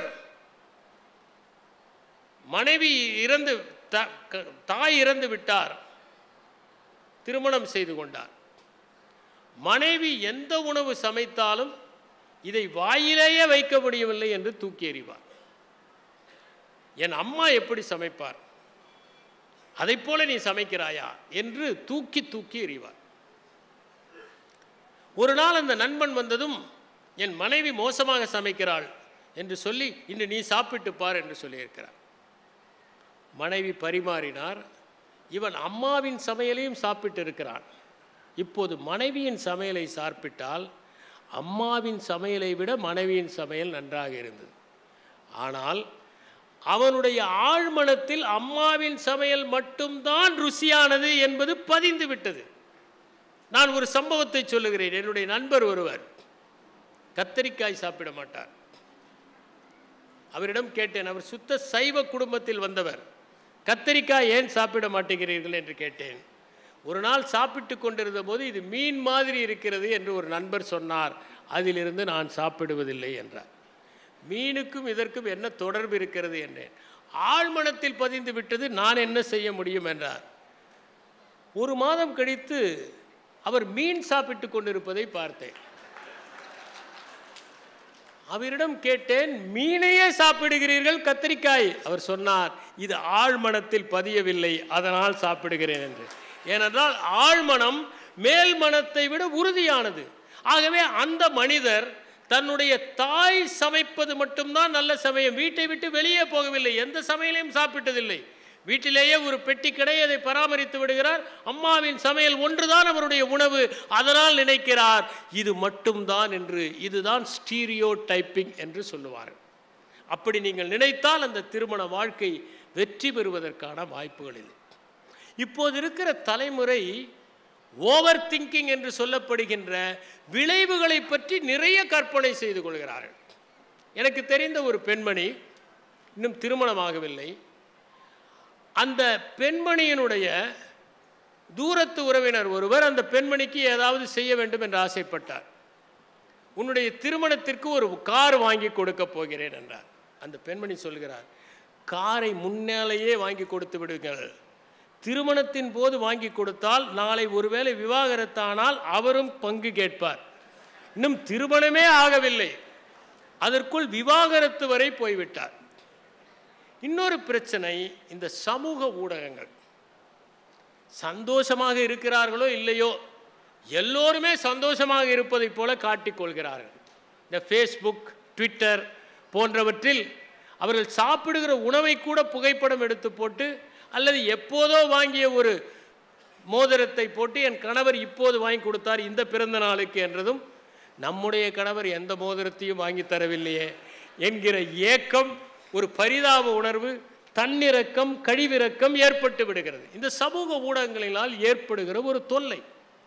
அடுத்தது, திருமணம் ஆகிறவரை சமமாக நடத்துகிறவர்கள் திருமணம் ஆன பிறகு நான் மேல் என்று நினைக்கிற போது அதை ஏற்றுக்கொள்கின்ற பக்குவம் வருவது இல்லை. ஒரு சம்பவத்தை கூறுகிறேன். என்னுடைய நண்பர் ஒருவர், அவருடைய அம்மா, கணவன் இல்லாத அம்மா, தந்தை இல்லாத அம்மாவையும் மனைவியும் அழைத்து செல்வார். அந்த மகனும் அம்மாவும் உயர் வகுப்பிலே அமர்ந்து படம் பார்ப்பார்கள். அவருடைய மனைவி குறைவான வகுப்பிலே அமர்ந்து படம் பார்ப்பார்கள். அதற்கு என்ன காரணம் என்றால், அந்த அம்மா சொல்வாராம், நான் என்னுடைய மாமியாரிடம் எவ்வளவெல்லாம் கொடுமைப்பட்டேன் என்று நினைத்து தன்னுடைய மருமகளை எப்படி நடத்துகிற பழக்கம் ஏற்பட்டது என்று. சின்ன சின்ன பிரச்சனைகளை கூட ஊதி ஊதி பெரிதாக்குகிற பழக்கம் இந்த தலைமுறைக்கு இருக்கிறது. ஒரு கணவனும் மனைவியும் திருமணம் செய்து கொண்டதும் அந்த பெண்ணுடைய தாயார் அழைத்தார். நான் உனக்கு ஒன்றை சொல்வேன், தவறாமல் கடைபிடிக்க வேண்டும். சரி என்றாள் அவள். ஒன்றுமில்லை, நீங்கள் இருவரும் உங்கள் இருவர் பெயரிலும் ஒரு வங்கி கணக்கை தொடங்குங்கள். எந்த மகிழ்ச்சியான நிகழ்வு ஏற்பட்டாலும் ஒரு 1000 ரூபாயை அதில் போடுங்கள். உன்னுடைய வாழ்க்கையில் மகிழ்ச்சியாக உனக்கு ஒரு பதவி உயர்வு கிடைத்தால் அவர் போட வேண்டும். அவருக்கு ஏதாவது நல்ல பெயர் கிடைத்தால் நீ 1000 ரூபாய் போட வேண்டும். இருவரும் போடுங்கள் என்றார். இப்படி இவர்கள் போட்டுக்கொண்டே வந்தார்கள். 3 ஆண்டுகள் ஆயின. இருவருக்குள் பிரச்சனை. நாம் திருமணத்தை விட்டு விலகத்தான் வேண்டும் என்று அவன் பிடிவாதமாக இருக்கிறான். இவளுக்கும் ஒரு தன்முனைப்பு. இவனே எப்படி இருக்கும்போது நான் ஏன் இருக்கக்கூடாது? சரி, பிரிந்து விடுவோம். அப்போது அம்மாவிடம் தொலைபேசியிலே தொடர்பு கொண்டு சொன்னால், அதெல்லாம் சரி, ஆனால் நீயும் சேர்ந்து அவரோடு கணக்கு தொடங்கி இருக்கிறாய், உன்னுடைய பணத்தை திரும்ப பெற்றுக்கொள். அவள் கணவனிடம் சொன்னாள், என்னுடைய பணத்தை நீங்கள் எடுத்து கொண்டு வந்து கொடுங்கள், இந்த கணக்கை முடியுங்கள். அவன் அந்த கணக்கு புத்தகத்தை எடுத்து கொண்டு போகிறான். வங்கியிலே அமர்ந்து பார்க்கிறான். என்னுடைய பதவி உயர்வுக்கு அவள் போட்ட 1000 ரூபாய், எனக்கு மேலாளர் பாராட்டியதற்கு அவள் போட்ட 1000 ரூபாய், அவள் இன்று சுவையாக சமைத்ததற்கு நான் போட்ட 1000 ரூபாய், இப்படி படித்து கொண்டே வருகிறான். அந்த நினைவுகள் எல்லாம் அவனுக்கு காட்சியாக வருகின்றன. எவ்வளவு மகிழ்ச்சியாக இருந்திருக்கிறோம் நாம். 1000 ரூபாய் என்று எத்தனை முறை போட்டு மகிழ்ச்சியாக இருந்திருக்கிறோம். இந்த ஒரு சச்சரவுக்காக அத்தனை மகிழ்ச்சிகளையுமா இழந்து விடுவது? நாம் இருவரும் சேர்ந்து வாழ்வதற்காக என்று 1000 ரூபாயை போட்டு கொண்டு வந்து அந்த வங்கி புத்தகத்தை கொடுத்தால் இருவரும் தொடர்ந்து வாழ்ந்தார். பெற்றோர் பார்த்து வைக்கிற திருமணங்களில் இப்படி என்றால் சரி, இவர்களே பார்த்து திருமணம் செய்து கொள்கிறார்களே, இதிலே ஏன் மனமுறிவு? காதலிக்கின்ற போது இருவருமே இனிமையான பக்கங்களை மட்டும் காண்பிக்கிறார்கள். எனக்கு மலர்கள் என்றால் மிகவும் பிடிக்கும், எனக்கு பறவைகள் என்றால் மிகவும் நேசம், ஒரு பூவை கூட நான் கிள்ள மாட்டேன், ஒரு புல்லில் மீது கூட நான் நடக்க மாட்டேன் என்று சொல்கிறார்கள். தினசரி அந்த பெண் கட்டி வருகிற சேலையினுடைய வண்ணத்தை கூட சொல்கிறார். இதையெல்லாம் பார்த்து அவள் அசந்து போகிறாள். ஆகா, எவ்வளவு பிரியம் என் மீது, இவ்வளவு மென்மையானவரா? மேன்மையான பக்கங்களை மட்டுமே காட்டுகிறார்கள். அதை பார்த்துவிட்டு அந்த பெண் நினைக்கிறாள், எவ்வளவு மேன்மையானவர். அப்படி நினைக்கிறாள். ஒரு கற்பனையான உலகத்தில் இருவருமே வாழ்கிறார்கள். சண்டை சச்சரவில்லாத, எப்போதும் நேசிக்கின்ற. ஒரு உதாரணத்திற்கு, கணவன் வீட்டிற்கு வருகிற போது அந்த பெண்மணி கதவின் பின்னால் நின்று கொண்டு பே காட்டியிருக்கிறார். அவன் பயந்து போய்விட்டான், கண்டபடி திட்டிவிட்டான். ஏனென்றால் அவள் இப்படியெல்லாம் நடந்தால்தான் இந்த திருமண வாழ்க்கை நன்றாக இருக்கும் என்று எங்கேயோ படித்து கொண்டு வந்து அதை செய்திருக்கிறார். இப்படி ஒரு கற்பனையான உலகத்திலே அவர்கள் வாழ்கிறார்கள். ஒரு புலன் மயக்கம், கல்யாணம் ஆகிற வரை ஒரு புலன் மயக்கம் இருவருக்கும் இருக்கிறது. அதனால் அந்த புலன் மயக்கத்தின் காரணமாக அவர்கள் எது செய்தாலும் அழகாக தெரிகிறது. கீட்ஸ் சொன்னார், a thing of beauty is a joy for ever என்று. அது உண்மை அல்ல. நீங்கள் மகிழ்ச்சியாக இருக்கிற போது எல்லாம் அழகாக இருக்கிறது என்பதுதான் உண்மை. அழகாக இருக்கிற பொருட்களால் மகிழ்ச்சி அல்ல. நீங்கள் மகிழ்ச்சியாக இருக்கிற போது எதை பார்த்தாலும் அது மகிழ்ச்சியாகத்தான் இருக்கும். ஒரு புலன் மயக்கம். வீரபாண்டியன் மனைவியில் ஜனநாதன் எழுதியிருப்பார், இந்த வயதில் கழுதை கூட அழகாகத்தான் இருக்கும். அப்படி ஒரு மயக்கம், அந்த புலன் மயக்கம். ஒரு சந்தர்ப்பவாதம். இருவரும் ஒரே இடத்தில் பணிபுரிகிறோம், அந்த சம்பளம் வந்தால் நன்றாக இருக்கும். இப்போதெல்லாம் சொல்லுகிறார்கள் டிங்க் என்று. டிங்க் என்றால் டபுள் இன்கம் நோ கிட்ஸ் என்று பொருள். இருவரும் சம்பாதிக்கிறார்கள், குழந்தைகள் இல்லை என்கிற ஒரு வரைமுறை இருக்கிறது. சந்தர்ப்பவாதத்தின் காரணமாகவும் அது ஏற்படுகிறது. இன்னொரு பக்கம் பார்த்தால் நடைமுறை வாழ்க்கையை பற்றி அவர்கள் புரிந்து கொள்ளாமல் இருப்பது. நடைமுறை வாழ்க்கை என்றால் என்ன? பொறுப்புகளை ஏற்றுக்கொள்ளாமல் இருப்பது. திருமணம் என்றாலே பொறுப்பு தான். கணையாடியிலே ஒரு கதை. இவன் கதை எழுதுகிறான், மனைவி வருகிறாள், நம் வீட்டில் அரிசி பருப்பு கூட இன்னும் வாங்கவில்லை, நீங்கள் அதற்குள் கதை எழுதுகிறீர்களா என்று வாங்கி அந்த காகிதத்தை கிழித்து எறிந்து விட்டான். இவன் இரவு படுத்துக்கொண்டு யோசிக்கிறான், நம்மை ஒருத்தி நேசித்தால் நம் கதைகளையே நேசிப்பாள், ஒவ்வொரு வரியையும் மனப்பாடம் செய்து எவ்வளவு அழகாக இருக்கிறது என்று சொல்லுவார். மருத்துவர் சிவகடாட்சம் அவருடைய மனைவி இன்னமும் சொல்லி கொண்டிருக்கிறார். அப்படி அவள் காதலிக்கிற போது சொல்லுவாள், எவ்வளவு என்னுடைய கவிதைகளை நேசிப்பாள், இப்போது ஒருத்தி இருக்கிறாளே, நான் எழுதுவதை கிடித்தல்லவா எறிகிறாள் என்று அவன் நினைத்து கொண்டு பிறகு அவனே ஆறுதல் அடைகிறான். அவள்தானே இவள், அவளை தானே கல்யாணம் செய்து கொண்டோம், ஆனால் என்ன செய்வது, நடைமுறை வாழ்க்கைக்கு இப்படித்தானே இவள் இருக்க முடியும், என்ன செய்வது என்று அந்த கதை, கணையாடியிலே வந்த கதை முடிந்துவிட்டது. நடைமுறை வாழ்க்கையை சிந்திக்க வேண்டும். அதை போலவே இன்னமும் சமூக ஊடகங்களை பற்றி பார்த்து அவற்றையே நாம் நினைத்து கொண்டிருப்பது போன்றவையும் பல நேரங்களில் இந்த இணைந்தவர்களுடைய பிரிவையும் ஏற்படுத்தி விடுகிறது. இன்று அந்த நாளிதழிலே வந்ததைப் போல மனமுறிவுகள் ஏன் அதிகமாகி இருக்கின்றன? ஒரு முறை ஜெயகாந்தனுடைய அக்னி பிரவேசத்தையும் புதுமைப்பித்தன் எழுதிய அந்த பொன்னகரம் என்கின்ற கதையும் பற்றி ஒரு விமர்சனத்தை படித்தேன். ஜெயகாந்தன் அக்னி பிரவேசத்தை எழுதிய காலத்தில் இப்படி ஒரு கதையை எழுதலாமா என்கிற விவாதம் நடந்தது. புதுமைப்பித்தன் கற்பு கற்பு என்று கதைக்கிறீர்களே ஐயா, இதுதான் ஐயா பொன்னகரம் என்று முடித்த அந்த 3 பக்க கதையில் அரை பக்கம்தான் கதை, மற்றவையெல்லாம் பொன்னகரத்தை பற்றிய வர்ணனை. அந்த கதையை படித்து இப்படி சாத்தியமா என்று நினைத்தார்கள். ஆனால் இன்று அந்த கதை எந்த விதமான சலசலப்பையும் ஏற்படுத்தாது. ஏனென்றால் அதைவிட சமூகம் வேறு மாதிரியாக இருக்கிறது. இது ஏற்றுக்கொள்கிற சமூகம் வந்துவிட்டது. அப்படி சமூகம் ஒரு காலத்தில் மனமுறிவு என்றால் வேறு விதமாக பார்த்தார்கள், இன்று சகஜமாக ஏற்றுக்கொள்ள ஆரம்பித்து விட்டார்கள். ஒரு காலத்திலே அவர்கள் வாழாவெட்டி என்கிற பட்டத்தை கொடுத்தார்கள், அந்த கரை இருந்தது, இன்று அந்த கரை இல்லை. சமூகம் இவற்றை எல்லாம் ஏற்றுக்கொண்டது. சமூகம் இவற்றை பற்றியெல்லாம் கவலைப்படுவதே இல்லை. ஏனென்றால் இதைவிட பெரிய கவலை அவர்களுக்கு இருக்கிறது. அடுத்தவர்களை பற்றி கவலைப்படுவதற்கு நேரமே இல்லை. அடுக்ககங்களிலே அமுங்கி போய்விடுகிற ஒரு சமூகத்திலே ஒருவர் இதை பற்றி எல்லாம் கவலைப்பட்டு கொண்டு இருக்க முடியாது என்கிற நிலைமை உருவாகிவிட்டது. கிழக்கிலும் சரி மேற்கை போல தனிப்பட்ட சிந்தனைகள் தூக்கலாக இருக்க ஆரம்பித்திருக்கின்றன. என்னுடைய பிரதேசத்திற்குள் நீ நுழையக்கூடாது என்கிற எண்ணம் ஏற்பட்டு விட்டது. இன்று பெண்கள் நன்றாக படித்திருக்கிறார்கள், ஆண்களை சார்ந்திருக்க வேண்டிய அவசியம் இல்லை.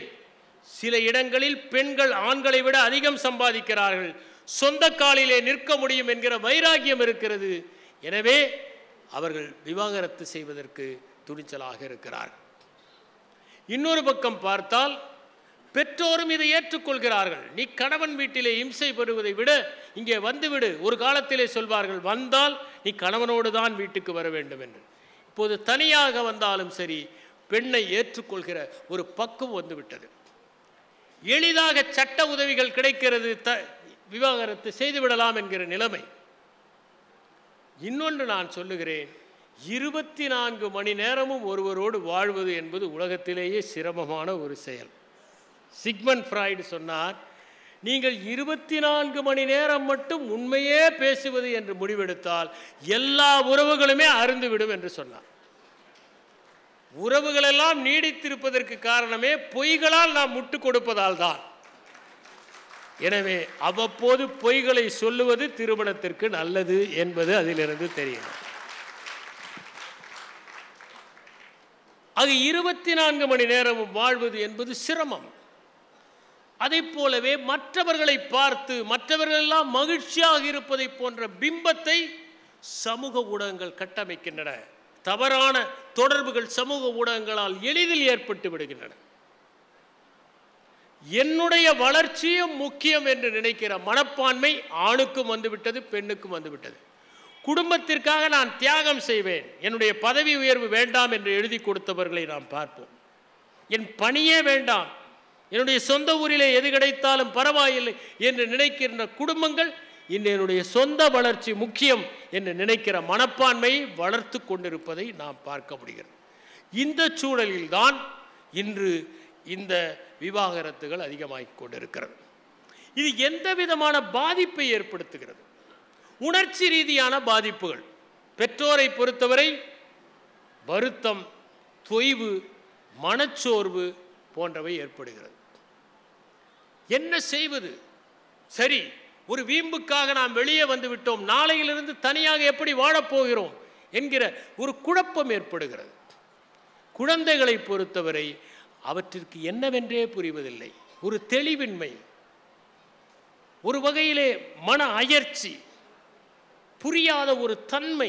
நீங்கள் நினைத்து பாருங்கள், ஒரு குழந்தை நாளையிலிருந்து உன் தந்தையோடு பேசக்கூடாது என்று தாய் சொன்னால் அந்த குழந்தை எப்படிப்பட்ட இன்னலுக்கு உள்ளாகும் என்பதை நினைத்து பாருங்கள். அந்த வேதனை எப்படி ஏற்படும்? அடுத்ததாக பண ரீதியான பிரச்சனைகள், சொத்துக்களை பிரிப்பதில் தகராறு, விவாகரத்து பெறுவதில் ஏற்படுகிற செலவுகள் ஒரு பக்கம். சில நேரங்களில் ஒருவர் வீம்புக்கு இதை இழுத்தடித்தால் நிறைய பணம் செலவாகிறது. அதற்கு எங்கே போவது? வேலைக்கு போகாத பெண்ணாக இருந்தால் எப்படி செலவு செய்ய முடியும்? திருமணத்திற்கே அவ்வளவு செய்து விட்டோமே என்கிற சூழல் ஏற்படும். சொத்துக்களை வாங்குகிற போது இது என்னுடைய சொத்து என்று நினைத்து வாங்குவதில்லை. கணவன் நம்மோடு இருக்க போகிறாள், மனைவி நம்மோடு இருக்க போகிறார் என்கிற எண்ணத்தில் அந்த சொத்தை வாங்குகிறார்கள். இதிலே ஒரு சிக்கல். அந்த குழந்தைகளுக்கு எந்த பெற்றோரிடம் வளர்வது என்கிற ஒரு பிரச்சனை. நீங்கள் நினைத்து பாருங்கள், 2 பேரிடமும் வளர்க்கிற ஒரு குழந்தை எவ்வளவு ஆரோக்கியமாக இருக்கும். ஒரே பெற்றோரிடம் வளர்கிற போது இன்னொரு பக்கத்தை அது இழந்து விடுகிறது. அது எந்த பெற்றோரிடம் நாம் வளரப்போகிறோம் என்று சிந்திக்கும். அதற்கு பள்ளியிலே ஒரு மன அழுத்தம் ஏற்படும்.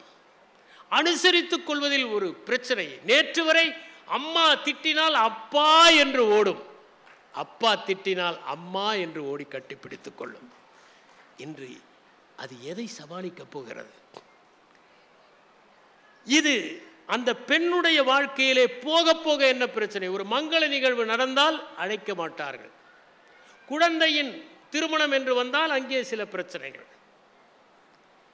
பழைய கணவனின் பழைய நண்பர்களை சந்தித்தால் எப்படி பழகுவது, உறவில் புதிய சிக்கல்களை எப்படி எதிர்கொள்வது போன்ற பல பிரச்சனைகள் அந்த பெண்ணுக்கு ஏற்படுகிறது.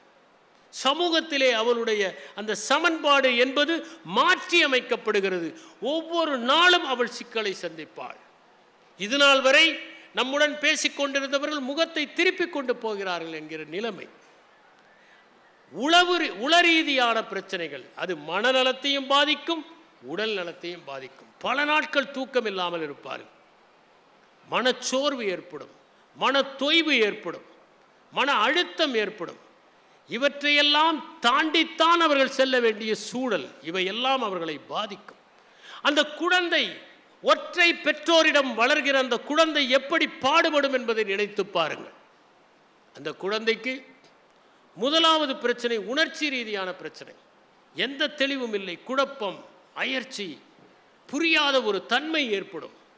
உளரீதியான பாதிப்புகள் ஏற்படும். ஒரு பெற்றோரிடம் வளர்கிற ஒரு குழந்தை தந்தையிடம் அதிக பாசம் வைத்து தந்தையிடமிருந்து விலகி இருக்க நேர்விட்டால் அந்த ஒரே ஒரு பிரச்சனை வாழ்நாள் முழுவதும் அந்த குழந்தையை வாட்டி வதைக்கும். ஒருவேளை தாயிடமே முதலிலிருந்து அதற்கு பிடிப்பு, தந்தையிடம் பிடிப்பு இல்லை என்றால் பிரச்சனை இல்லை. தந்தையிடம் சில குழந்தைகள் ஒட்டிக்கொள்ளும், பெண் குழந்தைகள் ஒட்டிக்கொள்ளும். சரி, தந்தையோடு இருந்து விடட்டும் என்று அந்த தாய் நினைப்பதில்லை. இங்கே தன் முனைப்பு, வீம்பு, நான் தான் வளர்ப்பேன் என்கிற பிடிவாதம். அப்படி வளர்க்கிற போது அந்த குழந்தை எதையோ பறிகொடுத்து திருவிழாவில் வீதியில் தொலைந்து போனதை போன்ற ஓர் எண்ணத்தோடு அது வாழும். இன்னொரு பக்கம் பார்த்தால் அதற்கு பள்ளியிலே அனுசரித்துக் கொள்வதில் பிரச்சனை, படிப்பில் பின்தங்குதல், சகமானவருடைய அழுத்தம். உங்கள் அப்பா என்ன ஆனார், வரவில்லையா? எல்லா பெற்றோரும் ஜோடியாக வருவார்கள் பள்ளியிலே நடக்கிற ஆண்டு விழாவிற்கு. இந்த குழந்தை மாத்திரம் அம்மாவோடு போகும், மற்றவர்கள் எல்லாம் கேட்பார்கள். அந்த கேள்வியை எப்படி எதிர்கொள்வது? இருவரும் இருந்தபோது பொருளாதாரம் நன்றாக இருந்தது, நன்றாக பார்த்து கொண்டார்கள்.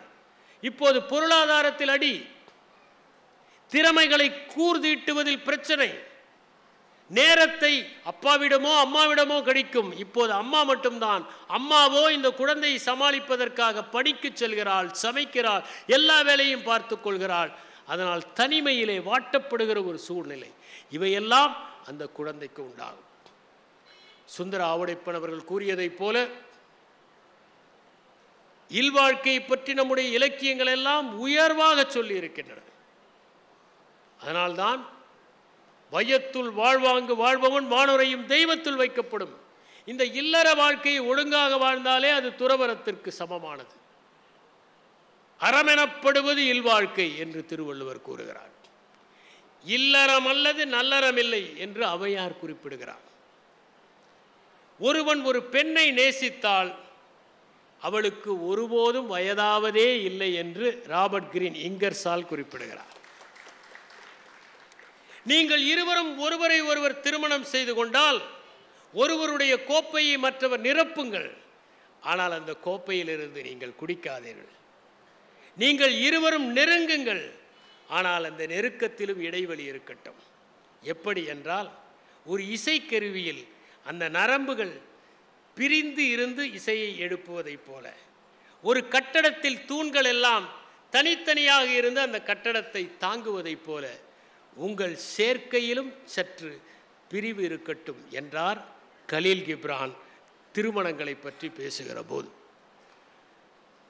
குட்டி இளவரசன் என்கிற புத்தகத்தை எழுதிய ஆண்டான் டே எக்ஸப்ரே என்பவர்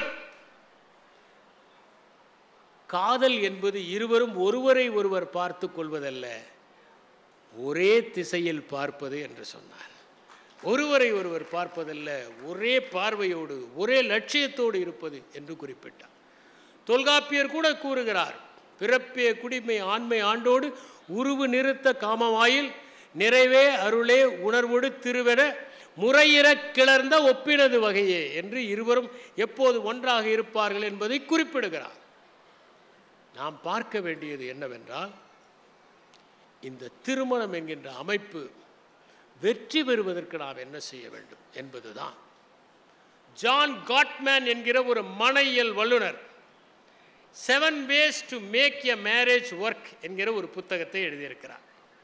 அவர் வாஷிங்டன் பல்கலைக்கழகத்தில் லவ் லேப் என்கிற ஒன்றை தொடங்கியவர். அவர் 14 ஆண்டுகளாக 650 ஜோடிகளை உற்று கவனித்து பரிசோதனைகள் செய்தவர். பிரிந்து போகிற நிலையில் இருந்த பல பேரை சேர்த்து வைக்கிற பெருமையை அவர் செய்தவர். அவர் 2 பேர் 5 நிமிடம் பேசுவதை பார்த்தால் இவர்கள் சேர்ந்து வாழ்வார்களா பிரிந்து சென்று விடுவார்களா என்று சொல்லக்கூடிய அளவுக்கு நிபுணத்துவம் பெற்றவர். அவர் ஒன்றை சொல்லுகிறார், கணவனும் மனைவியும் கடைசி வரை பிரியாமல் இருக்க வேண்டும் என்றால் கணவன் மனைவி என்று இருக்கக்கூடாது, நண்பர்களாக வாழ வேண்டும் என்று கூறுகிறார். அதைத்தான் நம்முடைய தமிழ் இலக்கியம் கருங்கோல் குறிஞ்சிப்பூ கொண்டு பெருந்தேன் இழைக்கும் நாடனது நட்பே என்று கூறுகிறது. காதலே என்று சொல்லவில்லை, நட்பே என்று சொல்லுகிறது. நட்புதான் காதலுடைய உச்சம். எல்லா உறவுகளுக்கும் உச்சம் நட்புதான். அதனால்தான் நாம், என் தந்தை நண்பனை போல பழகுவார், என் கணவர் நண்பனை போல பழகுவார், என் அண்ணன் நண்பனை போல பழகுவார் என்று குறிப்பிடுகிறோம். கருங்கோல் குறிஞ்சிப்பூ கொண்டு பெருந்தேன் இழைக்கும் நாடனது நட்பே என்று அவர் குறிப்பிடுகிறார். நீங்கள் ஒருவருக்கொருவர் குறைகளை சொல்லலாம், விமர்சிக்காதீர்கள், குத்தலாக பேசாதீர்கள், ஒருவரை ஒருவர் தாழ்த்தி பேசாதீர்கள், நீங்கள் பெயர் சொல்லி அழைக்காதீர்கள். நமக்கு கோபம் வருகிற போதுதான் உள்ளே ஒளிந்து கொண்டிருப்பதெல்லாம் வரும். திருமணம் நடந்த நேரத்தில் நடந்த சம்பவங்கள் எல்லாம் 20 ஆண்டுகள் கழித்து சண்டையில் வரும். ஆழமான நினைவாற்றல் அப்போது மேம்படும், அவையெல்லாம் வெளியே வரும். அவர் சொல்லுகிறார், குறை சொல்லுங்கள், குற்றவாளி ஆக்காதீர்கள். கோபம் வருகிற போது என்ன செய்ய வேண்டும் என்று ஜார்ஜ் குல்ஜீஃப் குறிப்பிட்டார். நீங்கள் கோபம் வந்தால் 24 மணி நேரம் அந்த கோபத்தை ஒத்தி போடுங்கள். இன்று காலையில் 8 மணிக்கு கோபம் வந்தால் நாளை காலையில் 8 மணிக்கு திட்டுவேன் என்று ஒத்தி போடுங்கள். அதற்குள் அந்த கோபம் வடிந்துவிடும். நாம் கோபப்படுவதில் பொருளே இல்லை என்று புரியும். நாம் தான் தவறாக புரிந்து கொண்டிருக்கிறோம் என்பது கூட புரியும் என்பதுதான் ஜார்ஜ் குல்ஜீஃப் சொன்னது. ரவீந்திரநாத் தாகூர் லெட்டர்ஸ் டு பெங்கால் என்கிற புத்தகத்தில் ஒரு சம்பவத்தை குறிப்பிடுகிறார். அவருடைய பணிப்பெண் ஒரு நாள் வேலைக்கு வரவில்லை. அடுத்த நாள் வருகிறார். ரவீந்திரநாத் ஏன் வரவில்லை என்று கண்டபடி திட்டு விடுகிறார். அந்த காலத்தில் கைபேசி எல்லாம் இல்லை, எனவே பொய் சொல்ல வாய்ப்பு இல்லை. கைபேசியை வைத்துக்கொண்டு அப்போதுதான் அலுவலகத்தில் இருந்து கிளம்பி இன்னும் 5 நிமிடத்தில் வந்து விடுவேன் என்று நம் நேரத்தில் துண்டி போடுகிறார்களே, அவற்றை எல்லாம் செய்ய முடியாது. அடுத்த நாள் வந்ததும் கோபப்பட்டு கத்தி விடுகிறார். அந்த பெண் சிறிது நேரம் கழித்து கண்களை கசக்கி கொண்டு சொன்னார், நேற்று என் அம்மா இறந்து விட்டார், அதனால் வர முடியவில்லை. வருத்தப்படுகிறார் ரவீந்திரநாத் தாகூர். ஒருவேளை அவர் 24 மணி நேரம் அதை தள்ளி போட்டிருந்தால் இப்படி தேவையில்லாமல் கோபப்பட்டிருக்க வேண்டிய அவசியம் இல்லை. மகா கவிஞர் தான், ஆனால் தவறாக கோபப்பட்டு விட்டார். அதனால் காட்மன் சொல்லுகிறார், கோபத்தில் வார்த்தைகளை கொட்டி விடாதீர்கள். சொன்ன சொல்லையும் எரிந்த கல்லையும் இழந்த நேரத்தையும் திரும்ப பெறவே முடியாது. அதுதான் அவர் சொல்லுகிறார். அவர் சொல்லுகிறார், உங்கள் விரிசல்களை எல்லாம் சரி செய்ய முயற்சி செய்யுங்கள். நீங்கள் உங்கள் மனைவிகிற போது கவனிக்காததை போல நடந்து கொள்ளாதீர்கள். பல நேரங்களில் பார்க்கலாம், அவர் திட்டிக் கொண்டிருப்பார், இவர் கொஞ்சமும் கவலைப்படாமல் சாப்பிட்டு கொண்டிருப்பார், கவலையே பட மாட்டார். ஒரு உளவியல் அறிஞர் ஒரு ஆய்வு செய்து சொன்னார், ஆண்களைப் போல பெண்கள் 2 மடங்கு பேசுகிறார்கள். காரணம், ஆண்கள் சரியாக கவனிக்காததால் ஒவ்வொன்றையும் 2 முறை பேச வேண்டியிருக்கிறது. 2 முறை பேச வேண்டியிருக்கிறது. அவர் அந்த 7 வரைமுறைகள் என்ன சொல்கிறார் என்றால், என்ஹான்ஸ் யுவர் லவ் மேப். உங்களுடைய மனைவிக்கு என்று ஆசைகள் இருக்கின்றன, தேவைகள் இருக்கின்றன, கனவுகள் இருக்கின்றன, கற்பனைகள் இருக்கின்றன. என்றாவது நீங்கள் அமர்ந்து அதை கேட்டிருக்கிறீர்களா? உங்கள் கணவனுக்கு என்ற லட்சியம் இருக்க ஒரு நாள் இதில் நீங்கள் ஏதாவது மனம் விட்டு பேசி இருக்கிறீர்களா? ஒரு நாள் கூட செய்ததில்லை. அதை செய்யுங்கள், பிரியாமல் இருக்கும் என்று கூறுகிறார். உங்கள் துணையின் மீது ஒரு அபிமானத்தை வளர்த்துக் கொள்ளுங்கள். அதைத்தான் நண்பர் ஆவுடைப்பன் சொன்னார், எல்லாவற்றையும் பாராட்டுங்கள். ஒரு சின்ன செய்தியை கூட ஒரு காலத்தில் பாராட்ட மாட்டார்கள். ஏனென்றால் சாம்பார் நன்றாக இருக்கிறது என்றால் இன்னும் 2 இட்லி கூட சாப்பிட்டாலே மனைவிக்கு அது பாராட்டு. இன்று அப்படி சாப்பிட முடியாது, எல்லோருக்கும் உடலில் பிரச்சனை. எனவே நன்றாக இருக்கிறது என்று சொல்ல வேண்டும், ஒன்றை பாராட்ட வேண்டும். அப்படி பாராட்டினால்தான் அந்த இணைப்பு சேரும். சின்ன சின்ன விஷயங்களில் பாராட்டுங்கள். நானெல்லாம் பாராட்டுவது உண்டு. அப்படி பாராட்டினால்தான் குடும்பம் என்கிற அமைப்பு வலுவாக இருக்கும். அதற்காக வெந்நீர் வைத்து கொண்டு வந்து கொடுத்தால் வெந்நீர் சிறப்பாக இருக்கிறது என்று பாராட்டாதீர்கள். உங்கள் பாராட்டில் சந்தேகம் வந்துவிடும். அவர்களை நோக்கி திரும்புங்கள், அவர்களிலிருந்து விலகாதீர்கள். சில நேரங்களில் அவர்களுக்கு உங்களுடைய கவனிப்பு தேவைப்படும், பாசம் தேவைப்படும், சமீபம் தேவைப்படும். அதை உணர்ந்து கொண்டு நடந்து கொள்ளுங்கள். அப்போது பார்த்து உங்களுடைய இலக்குகளை அடைவதற்காக ஓடாதீர்கள். அமர்ந்து உங்களுக்கு பாசத்தை கொடுங்கள். பாசம் ஒன்றுதான் கொடுக்க கொடுக்க 2 மடங்காக ஆகிற மனப்பான்மை கொண்டது. அவர் 4ஆவதாக அவர் சொல்வது, get influenced by your spouse. ஒருவன் தன்னுடைய நண்பனிடம் சொன்னான், நேற்று எங்கள் வீட்டில் வாக்குவாதம். என்ன? நான் நாடகத்திற்கு செல்ல வேண்டும் என்றேன், என் மனைவி சினிமாவுக்கு செல்ல வேண்டும் என்றார். ஒரே வாக்குவாதம், எதற்கு செல்வது என்று. நண்பன் சொன்னான், கடைசியில் எந்த சினிமாவுக்கு சென்றாய் என்று. Get influenced. ஆல்பர்ட் ஐன்ஸ்டைன் சொன்னார், என்னுடைய வீட்டில் சின்ன சின்ன பிரச்சனைகளை எல்லாம் என் மனைவி தீர்த்து வைப்பார், பெரிய பிரச்சனையை நான் தீர்த்து வைப்பேன். அது என்ன சின்ன சின்ன பிரச்சனை? எங்கே வீடு வாங்குவது, எந்த கார் வாங்குவது, எதில் முதலீடு செய்வது என்பதையெல்லாம் அவர் முடிவெடுப்பார். சரி, பெரிய பிரச்சனை, கடவுள் இருக்கிறாரா, மெய்ஞானம் சாத்தியமா போன்றவற்றை நான் தீர்மானிப்பேன். எனவே எங்களுக்குள் எந்த பிரச்சனையும் வந்ததே இல்லை என்று. ஐந்தாவதாக சொன்னது சால்வ் த சால்வபிள் ப்ராப்ளம். சின்ன விஷயம், அதை எதற்காக நாம் தொடர்ந்து அதை உடனடியாக பேசி தீர்க்க வேண்டியது தானே. அடுத்தது ஆறாவதாக அவர் சொல்வது, உங்களுடைய துணையினுடைய கருத்துகளுக்கு மதிப்பளியுங்கள். பல நேரங்களில் நாம் மதிப்பளிப்பதில்லை. நான் பார்த்திருக்கிறேன், கணவனும் மனைவியும் உணவகத்திற்கு செல்வார்கள், இவரே அவருக்கும் சேர்த்து ஆர்டர் செய்வார். ஒரு சாதாரண ஒரு சம்பவம். அவர்களை கேட்டு அதற்கு பிறகு, ஏனென்றால் சில நேரத்தில் அவர்களே நீங்கள் சொல்லுங்கள் என்று சொல்லிவிடுவார்கள். அப்போது பொறுப்பு அதிகம். அதனால் சால்வ் த சால்வபிள் ப்ராப்ளம்ஸ், மதிப்பு கொடுங்கள். கடைசியாக ஜான் காட்மேன் சொல்கிற ஒன்று, இருவருமே வாழ்க்கைக்கான ஒரு பொருளை பகிர்ந்து கொள்ளுங்கள். என்றாவது நாம் அமர்ந்து நம்முடைய இரண்டு பேருடைய வாழ்க்கை முடிகிற போது இந்த உலகம் எப்படி நம்மை நினைவு கொள்ளப் போகிறது? நாம் இருவரும் வாழ்ந்தோம் என்பதற்கு என்ன அடையாளத்தை விட்டு செல்ல போகிறோம்? நம் குழந்தைகள் மட்டும்தானா? அதற்கு ஏதாவது ஒரு அடையாளத்தை விட்டு செல்வதற்கு நாம் செய்ய வேண்டாமா? அதை செய்வதற்கு இன்றிலிருந்து நாம் முயற்சி செய்வோம் என்று இருவரும் உங்கள் வாழ்க்கைக்கான பொருளை பகிர்ந்து கொள்ளுங்கள் என்று ஜான் காட்மேன் சொல்லுகிறார். இந்தியாவை சேர்ந்த ஜாப்பி வஸ்வானி என்பவர் 10 ways to make your marriage successful என்று எழுதியிருக்கிறார். அதிலே முதலாவதாக அவர் சொல்வது, சண்டையை தொடராதீர்கள் என்கிறார். ஒரு சண்டை முடிந்த பிறகு அடுத்த சண்டைக்கு சிலர் தயாராவார்கள். அப்போதுதான் அவர் வந்தபோது ஒரு சண்டை முடிந்திருக்கும். உடனே இதையே இங்கே வைத்தீர்கள் என்று அடுத்த சண்டை ஆரம்பித்து விடும். அடுத்த சண்டைக்கு ஆயத்தம் ஆகாதீர்கள், சண்டையை தொடராதீர்கள். ஓஷோதான் ஒரு கதை சொல்வார். தினசரி முல்லா வந்ததும் அவருடைய மனைவி அவருடைய கோட்டை போய் சரி பார்ப்பாராம். அதில் ஏதாவது ஒட்டி கொண்டிருந்தால், அது ஏதாவது முடி இருந்தால் அவருடைய முடியே அதை எடுத்து, இன்று எந்த பெண்ணோடு நீங்கள் பேசிக்கொண்டிருந்தீர்கள் என்று சண்டை போடுவார். முல்லா நஸ்ருதீன் ஒரு நாள் அலுவலகத்திலிருந்து கிளம்பும்போது சட்டையில் எந்த விதமான ஒரு முடியும் இல்லாமல், அவருடைய தாடி முடிதான் அது இல்லாமல் பார்த்து கொண்டு வீட்டுக்கு வந்தார்.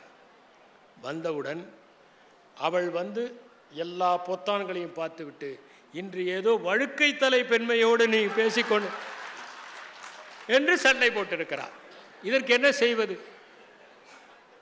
இரண்டாவதாக வஸ்வானி சொல்வது, உங்கள் மனைவி பேசுவதை கவனியுங்கள். பெண்கள் எப்போதுமே நன்றாக கவனிப்பார்கள். அவர்கள் உடல் மொழியை கூட நன்றாக கவனிப்பார்கள். நீங்கள் பொய் சொல்லுகிறீர்கள் என்று கண்டுபிடித்து விடுவார்கள் கண்களை பார்த்து. உங்களுடைய புன்னகை போலியா அசலா என்பது அவர்களுக்கு தெரியும். உடல் மொழியை கணிப்பதில் பெண்கள் நிபுணர்கள். ஆகவே கவனியுங்கள். அடுத்ததாக அவர் சொல்வது, புகழுங்கள். தேவையான போது புகழுரையை செல்லுங்கள், அதில் எந்த தவறும் இல்லை என்று சொல்லுகிறார். புகழுங்கள். அடுத்தது நான்காவதாக அவர் சொல்வது, உங்கள் மனைவியினுடைய பொறுப்பை ஏற்றுக்கொள்ளுங்கள், பகிர்ந்து கொள்ளுங்கள். ஐந்தாவதாக அவர் சொல்வது, பிழையில்லாமல் இருக்க வேண்டும் என்று எதிர்பார்க்காதீர்கள். ஆணுக்கும் சரி பெண்ணுக்கும் சரி, யாருமே பூரணமானவர்கள் அல்ல. நாம் எல்லோரும் பூரணமாக இருந்தால் இந்த உலகம் அசிங்கமாக இருக்கும். நாம் கச்சிதம் இல்லாமல் இருப்பதால் தான் இந்த உலகம் அழகாக இருக்கிறது. உலகமே கச்சிதமாக இல்லை, அது தன்னை புதுப்பித்துக் கொண்டே இருக்கிறது. வளர்வதற்கு வாய்ப்பு வேண்டும் என்றால் கச்சிதமாக இல்லாமல் இருக்க வேண்டும். அடுத்ததாக மன்னிக்க கற்றுக்கொள்ளுங்கள். உலகத்திலேயே மன்னிப்பு என்கின்ற ஒற்றை சொல்லால் தான் இது இனிமையாக இன்னும் பல உறவுகள் நீடித்துக் கொண்டிருக்கிறது. தவறுகளை பொருட்படுத்தாதீர்கள் என்கிறார். எட்டாவதாக அவர் சொல்வது நகைச்சுவை உணர்வோடு இருங்கள்.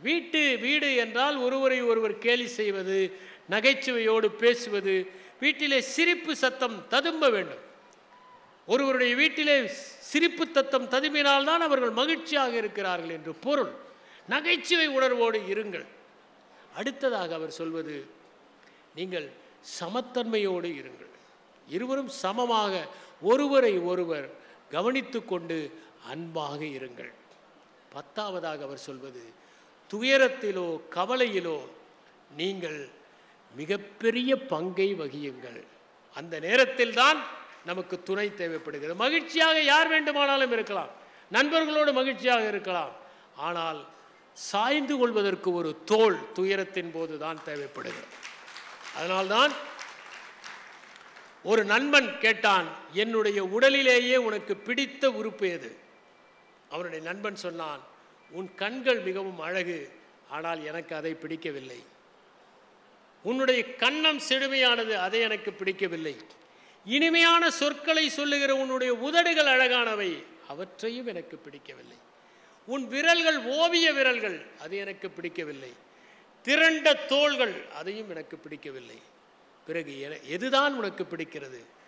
நான் சோகமாக இருக்கிற போதெல்லாம் உன்னுடைய தோள்பட்டையிலே சாய்ந்து கொள்ளுகிறேனே, அதுதான் எனக்கு அதிகம் பிடித்து கொண்டிருக்கிறது.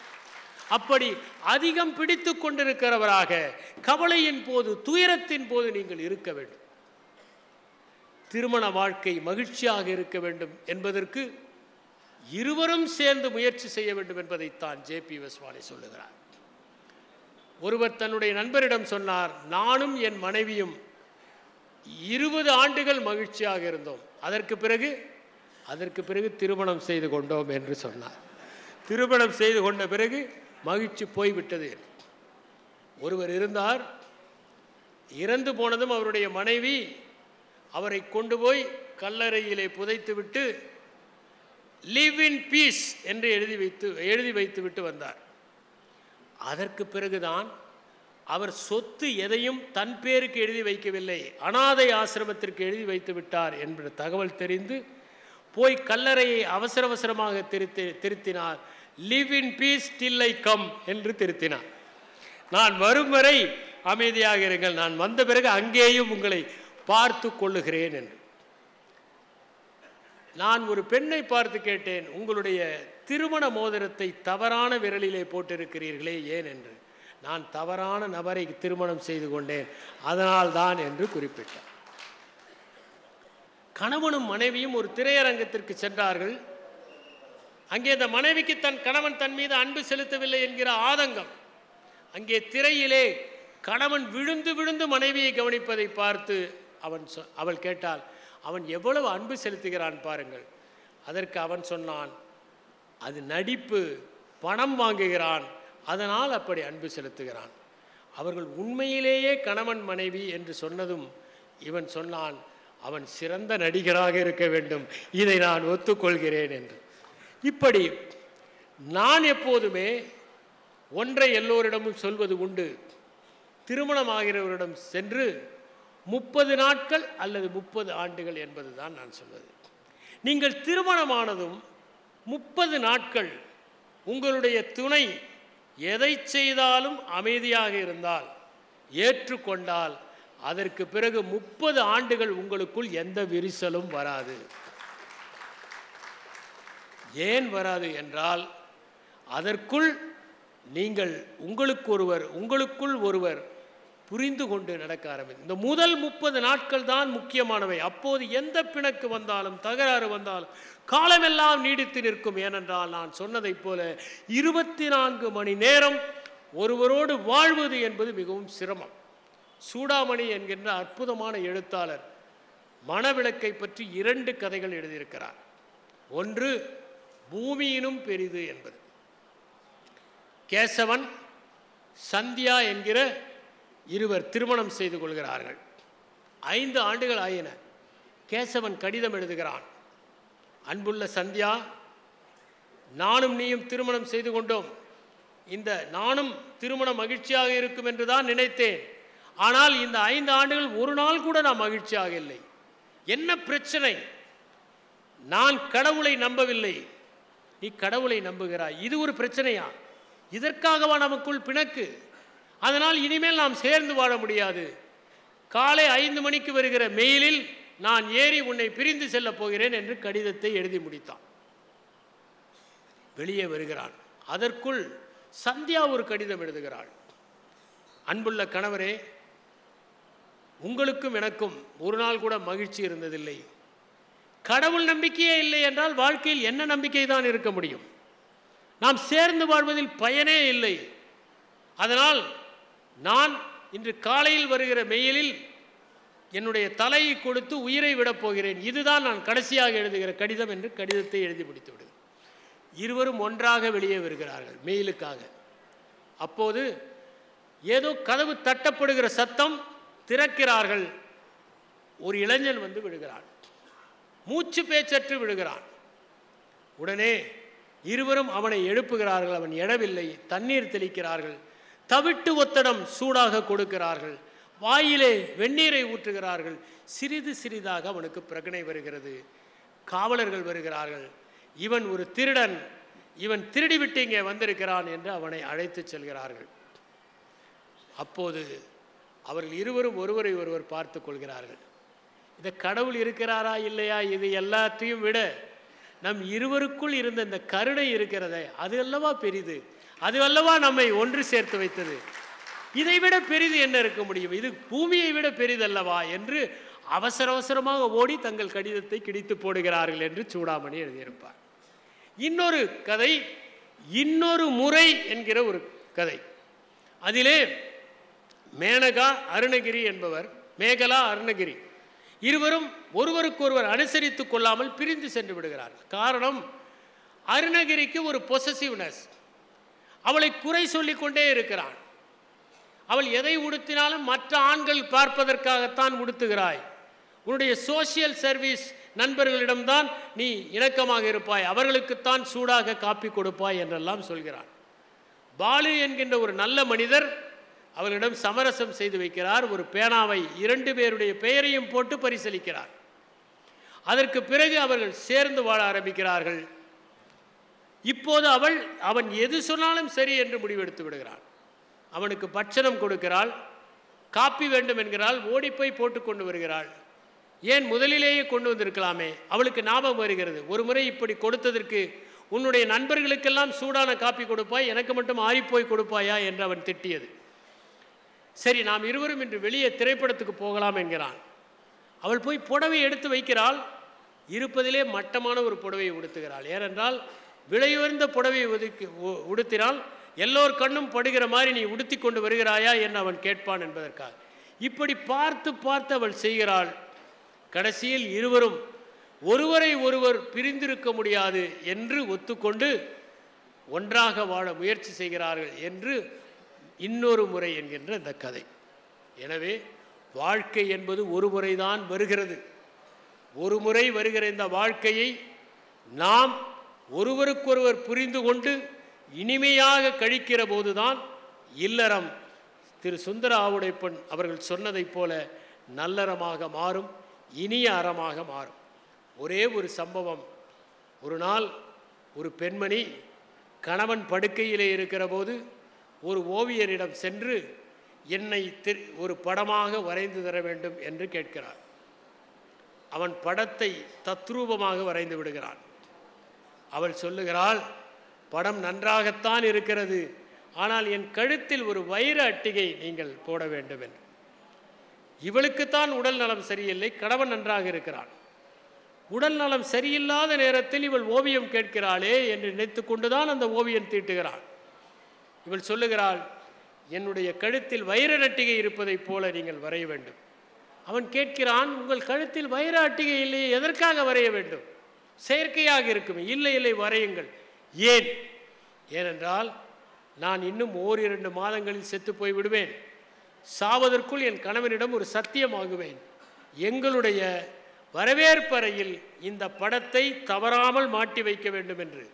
அவன் ஒருவேளை வேறு திருமணம் செய்து கொண்டால் வரப்போகிற மனைவி தினசரி அந்த வைராட்டிகை எங்கே, வைராட்டிகை என்று அவனை நச்சரிப்பார். அந்த நிம்மதி போதும் என்று சொல்லுகிறாள்.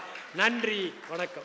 அன்னை பர்னிச்சர்ஸ், அன்னை திருமண சீர்வரிசை பொருட்கள், டிவி, ஃபிரிட்ஜ், வாஷிங் மெஷின் உள்ளிட்ட 200க்கும் மேற்பட்ட பொருட்கள் அடங்கிய திருமண சீர்வரிசை ரூபாய் 99,000 மட்டுமே. தமிழகம் முழுவதும் இலவச டோர் டெலிவரி. தொடர்புக்கு 7550014440 9345044044.